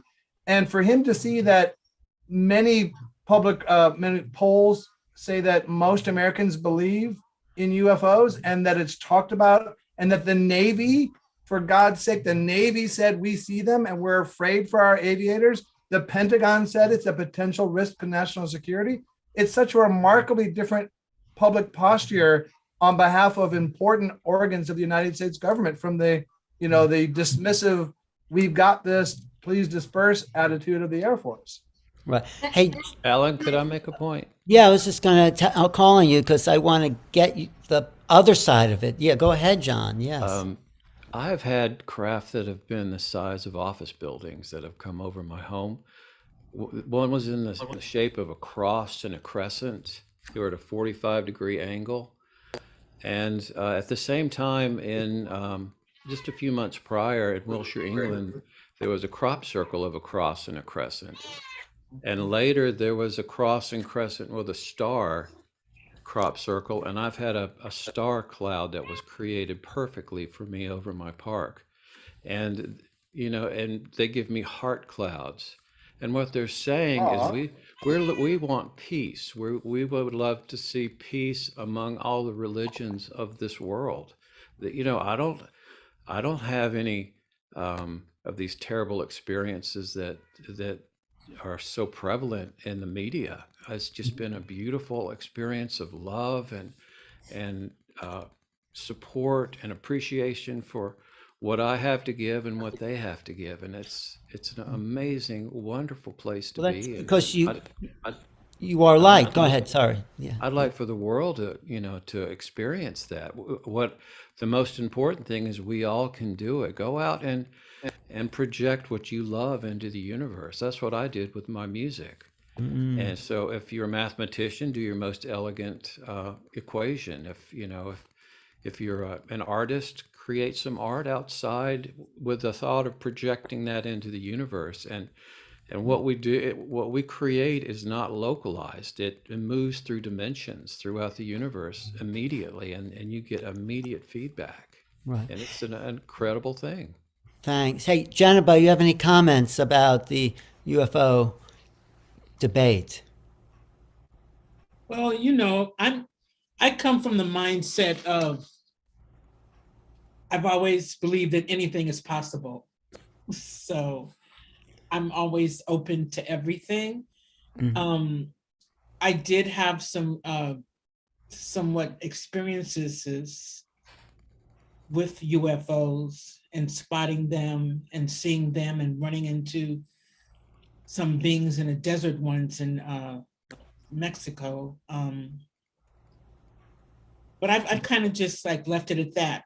But I do want to say that I feel like in meditation, when you start hearing all these cosmic sounds and everything, or this cosmic music, is that I've realized I feel like it's contact, that I'm having contact with some celestial beings. Yeah. I've been realizing that this year, that these noises, they're not, but they're this frequency sounds that I'm hearing. I'm realizing now that I'm actually being contacted. Hey, is that happening to you, John? Is that why you play your music, because you're matching frequencies? Absolutely. Yeah, the frequencies Good. are what connect us, and that's what's made the link. And Paul, I just want to say quickly, I honor your decision not to do that with Fox. I fully agree with you on that. Hey, JJ, why don't you talk about frequency too? And Desiree, yeah. Well, let me just start by saying Steven Spielberg wisely chose at the end of his documentary, which is a feature film, but some see it as a documentary, of having music played by the extraterrestrial intelligence. And Dr. Heineck steps in for the cameo there to give this credibility that music and vibration, we have found amongst the indigenous, is key to making associations with the higher forces of intelligence that love the human and will share knowledge, and the lower that manipulate knowledge. And we've had ETs that have been manipulating the chessboard for the last 75 years. And I think it's time for us to move on to the next level, which is a much higher level that Dr. Heineck and his son would agree does exist. We need to have ultra celestials, those that can put their cards on the table rather than playing games with us. But I do want to say, though, with Close Encounters of the Third Kind, now people understand why, we'll say, Richard Dreyfuss built that looking like a volcano, really, the chimney rock type of energy in the living room. There's a tie-in to the brain that comes out in your book, Making Contact. And that's part of, I mean, it's amazing that that came out. People didn't understand it. We understand it now. There's a connection that they give to our conscious mind. That's part of our quantum consciousness awakening. But I never understood the frequency part until Jennifer said there's like the download, communicate, and frequency. And Paul, what did your father think of that? Da, da, da, da, da. I mean, is that something that was part of his research, or was that something Spielberg threw in? No, there's a lot of interesting stories about the movie, and that was John Williams and Spielberg. John Williams is just a musical genius to come up with that. One of the stories I like about the movie was the scene where the young boy is looking out and like the chimpanzee is hitting the cymbals and all that, and he smiles. He's got that kind of Spielberg smile. Steven Spielberg was actually dressed up in a gorilla costume, going like this off stage. And there are a lot of interesting things about the movie, but they filmed an ending where everybody leaves except my father, and he's there, and like the alien takes his glasses and they're playing around, and they cut that out, but that was the extended ending in the original ending. What did that mean? Wait, everyone, the aliens land, they get off the ship, and your father's there, and yeah, he's the only one there communicating with that large kind of spindly alien. Wow, that would have been a great ending, huh? Sure would have. That's really what got me started, was Close Encounters of the Third Kind. I had dinner with President Carter in Toledo, Spain, and we discussed his UFO experience, and he was very open about it. And I used that experience with a very dear friend, along with Close Encounters, where music was used as a communication tool. And I put those two things together, and that's when I went out on my deck and I started playing and projecting music into the universe. Ultimately, I really feel that I will have a point where I'll be playing music and they'll be playing music at the same time, and I look forward to that day. But Carter didn't say anything about finding evidence when he was president, though, did he? No, he was denied that by Bush, of course, who was head of CIA at the time. Yeah. Well, the reason I think UFOs is being so much discussed here, Scott, about the quantum field is that if we're really going to understand our relationship with them, we have to think outside of linear logical physics. We need quantum understanding about the nature of reality, because that puts us on an even playing field with these beings that don't think in linear Newtonian time. Does that make sense? Yeah, I actually would like to say a couple of things. And then I actually have to go pick up somebody who's at the gate waiting to get into my house because the system's down. I want to kind of bring back to what we were exploring last night, which is the bigger picture that this is a dream world, or a world above and beyond what our human little pea brains can really fully comprehend. And what if all of these experiences, whether it's a religious experience, whether it's a spiritual experience, whether it's a UFO experience, anytime we're having an experience that expands our consciousness, it's an opportunity to awaken beyond this illusion of separation. And we're blessed to be living in a time where there's so much evidence, scientific or spiritual, take your pick, that the illusion of separation is just that. And we have plenty of evidence and experiences and psychedelics and so many ways, meditation, to access our multidimensional self. So we are living in a time in which we are waking up. We are, each of us in our own individual ways, coming up with our own experiences of the multidimensional self. But it's also important not to get lost in a belief system, not to make a religion out of it. Tragically, most great spiritual teachers, or many spiritual experiences, became dogmatized, right? And a dogma grew out of it, a religion grew out of it, and soon people are killing each other in the name of Jesus, which is about the most insane imaginable thing. So let's recognize that each and every one of us gets to have our own unique journey back home, our own unique journey of awakening, our own unique journey of learning to love ourselves, to love each other. Because I believe that's the meaning of life on this planet. Because we're in the illusion of separation, choosing to love, especially as we get older and we've been hurt, we've been wounded. There's all this evidence to take care of ourselves. When we can choose, like Jesus or the Buddha of compassion, or any of the great spiritual teachers, when Gandhi's struck down and he stands back up again. He doesn't fight back, but he stands back up again. All of our great spiritual teachers are teaching us to awaken to the pathway of compassion and the pathway of our open heart. That's why I love John's work, because John is he's like this embodiment of love. So of course he's having these beautiful experiences. So I kind of wanted to wrap up with that. We can continue, but I need to go get this person who's waiting at my gate. So I'm going to leave it up to you, Alan. If you want to, I can make you host. You can make me host for a little bit. I think we're about wrapped up, but if you want to leave, I'll just wrap it up and then leave after everyone's finished, and we'll just and make sure you end it when you're done. I'll end it on my end. Thank you, Scott. Thank you, everybody, for watching. We still have people with us, which is amazing. And I will see all of you tomorrow morning for the Sacred Sunday show at 10:30, right here at 10 a.m. 10.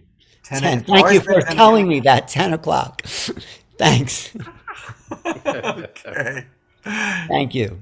10 o'clock. See everyone there. But let's just wrap it up here, because I think it's been a great 2-day discussion. So, Jennifer, why don't you just wrap up your end when you're talking about Einstein being what Scott was saying is that it's really here about being compassionate. And I think Einstein opened the door not only to a new physics, but to understanding how science and compassion can work together. So there's a famous quote, but why don't you talk and I'll find this quote of Einstein's, but go ahead. Yeah, for me, Einstein, as a scientist, you didn't really I haven't seen that many scientists taking a stand with different people, because he was friends with Paul Robeson. They were very good friends. He was friends with W.E.B. Du Bois. To me, the sun, the sun. In astrology, every planet is ruling a sign. The sun rules Leo, So we're revolving around the sun. It's the center of our solar system, right? And so it takes 8 minutes and 20 seconds for the light of the sun to reach us here on Earth, And then each sign rules a part of the body. Leo rules the heart. Leo is ruled by the sun. Our heart, when the blood is pumped from our heart, it takes 8 minutes and 20 seconds to circulate through our whole body and come back. So you see that we have these connections with the light and the sun in our heart. It's all connected. I've never heard that. So it takes the same amount of time for blood to circulate through our body as it does the light to reach us from the sun? Yes, 8 minutes and 20 seconds. That's wow. super cool. That's very cool. What do you make of that, Paul? I guess super cool. I mean, wow. Okay, so Paul, to wrap it up, thank you, Jennifer. That was worth the whole program. That little piece there. Thank you, Paul. To wrap it up on your end, your father talked about consciousness. We're talking about quantum physics, and we're talking about UFOs, UAPs. The government's come out. What do you say about this next level of evolution we're moving into, and whatever else you want to say? Okay, so I'll toss in a little morsel here, and this was buttressed in my mind by something that happened yesterday. I am a huge crypto guy, and yesterday at the biggest Bitcoin conference in the world, Avi Loeb spoke at a Bitcoin conference about the link between Bitcoin and UFOs. Wait. What is the link? That's fantastic.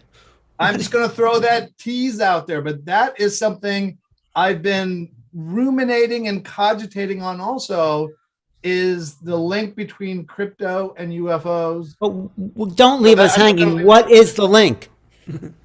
Yeah, it's a bad connection. I can't hear you. I'm sorry. Well, we want it. Come on, don't keep us see. Okay, I'll just give you one part of it. Okay. Okay. Because I'm still sort of fleshing this out. It's the attitude of the government, right? We look at the government in terms of UFOs, and we say, what do you have, and what will you disclose? we look at them in terms of crypto and we say, what do you have? Because there's rumors the CIA has got a Bitcoin, and what will you regulate? And they're both, in both cases, it's not one monolithic block acting as a coherent, single action actor. You've got fiefdoms and turf wars and all kinds of things going on. So I think the government views both crypto and UFOs as existential threats to their control, and they don't know what to do about it. And personally, I'm just sick and tired of them. I don't care what they do. The cat's out of the bag for both of them because of efforts like you guys putting on events like this.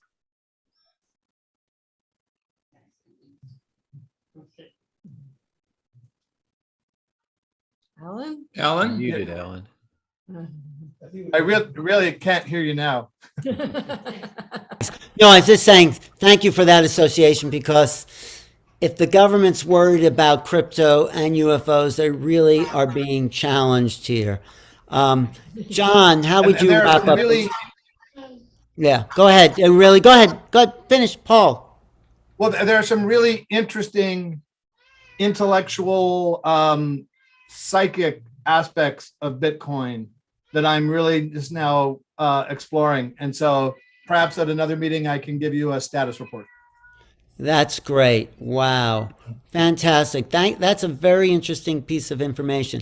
So, John, how would you sum up the evening and everything you've heard here? And what do you think is coming from the communications you've gotten from your friends above? I will just stop my video for 1 second and show you the cloud. This was the first gift I received. I don't think the people... Go ahead. Put it on again. I'm going to highlight you. They gave me these beautiful heart-shaped clouds. And this was after the cross and the crescent came. And they asked me not to take their picture, but they would give me something that I could take a picture of. And about a week later, that beautiful heart appeared in the same place. Can you make it a little bigger on your screen? Not really. Okay. Sorry. That's okay. But yeah, it's if you go to my Reverb Nation John Martin classical guitarist, it's right on the top. But I would say the important thing is for all of us to know the value of the individual. Each of us has such an important role to play in elevating humanity, and each of us is honored throughout the universe. And please, always remember that. If there's nothing else that I could say, is that each of us are just a jewel and concerned, as the universe regards us, because we're very rare, each and every one of us. If you think of human life as opposed to the size of this universe, it's so minuscule and so important. And thought is dimensional, and it goes in. It can, it goes throughout the galaxies very easily, and they come back just as quickly. I mean, the speed of it is mind-boggling, truly. Thank you. Thanks, John, for being here. Okay, my friends, Doctors JJ and Desiree Hurtak, I'll give you the final word, and then I'll read a little statement by Einstein. But yeah, go ahead, JJ, Desiree. What Paul Hyneck had to say is very important. We know through Russell Targ and top people working behind the scenes that they were able to show how mental energy augmented by higher states of consciousness can actually beat the game in Las Vegas. As Russell Targ showed and was replayed in the Wall Street Journal back sometime in the 80s, that he made $100,000 by beating the system. It means that there are minds that are super mental that can beat the system that unfortunately controls the nature and habits of most earthlings. And that's really who we are. We are connected, not only with being able to win in Las Vegas, if we put our energy to that. I don't recommend it, of course, but it's an experiment, but also with the universe, with all levels of intelligence. And really, it's a matter of waking up to using those powers to change the planet. We are earthlings waking up to the vast and awesome universe with the invitation to become cosmic citizens by not bowing down to UFOs and making them into gods, and certainly not caving over to military leadership that wants to say everything is negative because it doesn't fit into their materialistic logic. We are a humanity that can make this great leap forward into a Renaissance period. I think this is the greatest period of time to be alive, to actually have physical contact, mental contact, and even spiritual contact with our cosmic family on the other side. We must have the ability to hold hands of humanity around the planet and be that unconditional heartbeat of the future. Thank you. Thank you both for being here and giving your wisdom. I'm just going to leave us all with, and thank you all for watching online, Unify, my channel, New Reality, subscribe, take out a super chat, everybody on Facebook. But I'm going to read the last paragraph in my book, Making Contact, which is a quote by Einstein, and then we'll just end it right there, because I think Einstein was a starseed, to quote other people, and attribute to Sheila Seppi's organization, because he brought in not only the idea of the subjective consciousness looking at reality, but formulating a science that would prove the idea that subjective reality is what reality is. So, you know, everything is the theory of relativity. It means it's relative to the viewer. And it kind of empowers us as individuals to be in control of our own destiny, in a sense, and be equal to existence. So Einstein says, and I quote him in the end of this book, "Still there are moments when one feels free from one's own identification with human limitations and inadequacies. At such moments, one imagines that one stands on some spot of a small planet, gazing in amazement at the cold yet profoundly moving beauty of the eternal, the unfathomable. Life and death flow into one, and there is neither evolution nor destiny, only being." So this is us in our beingness. Thank you all for joining us tonight. Stay tuned for tomorrow, or see you tomorrow morning at 10 a.m. Pacific, right here at the Awakening World.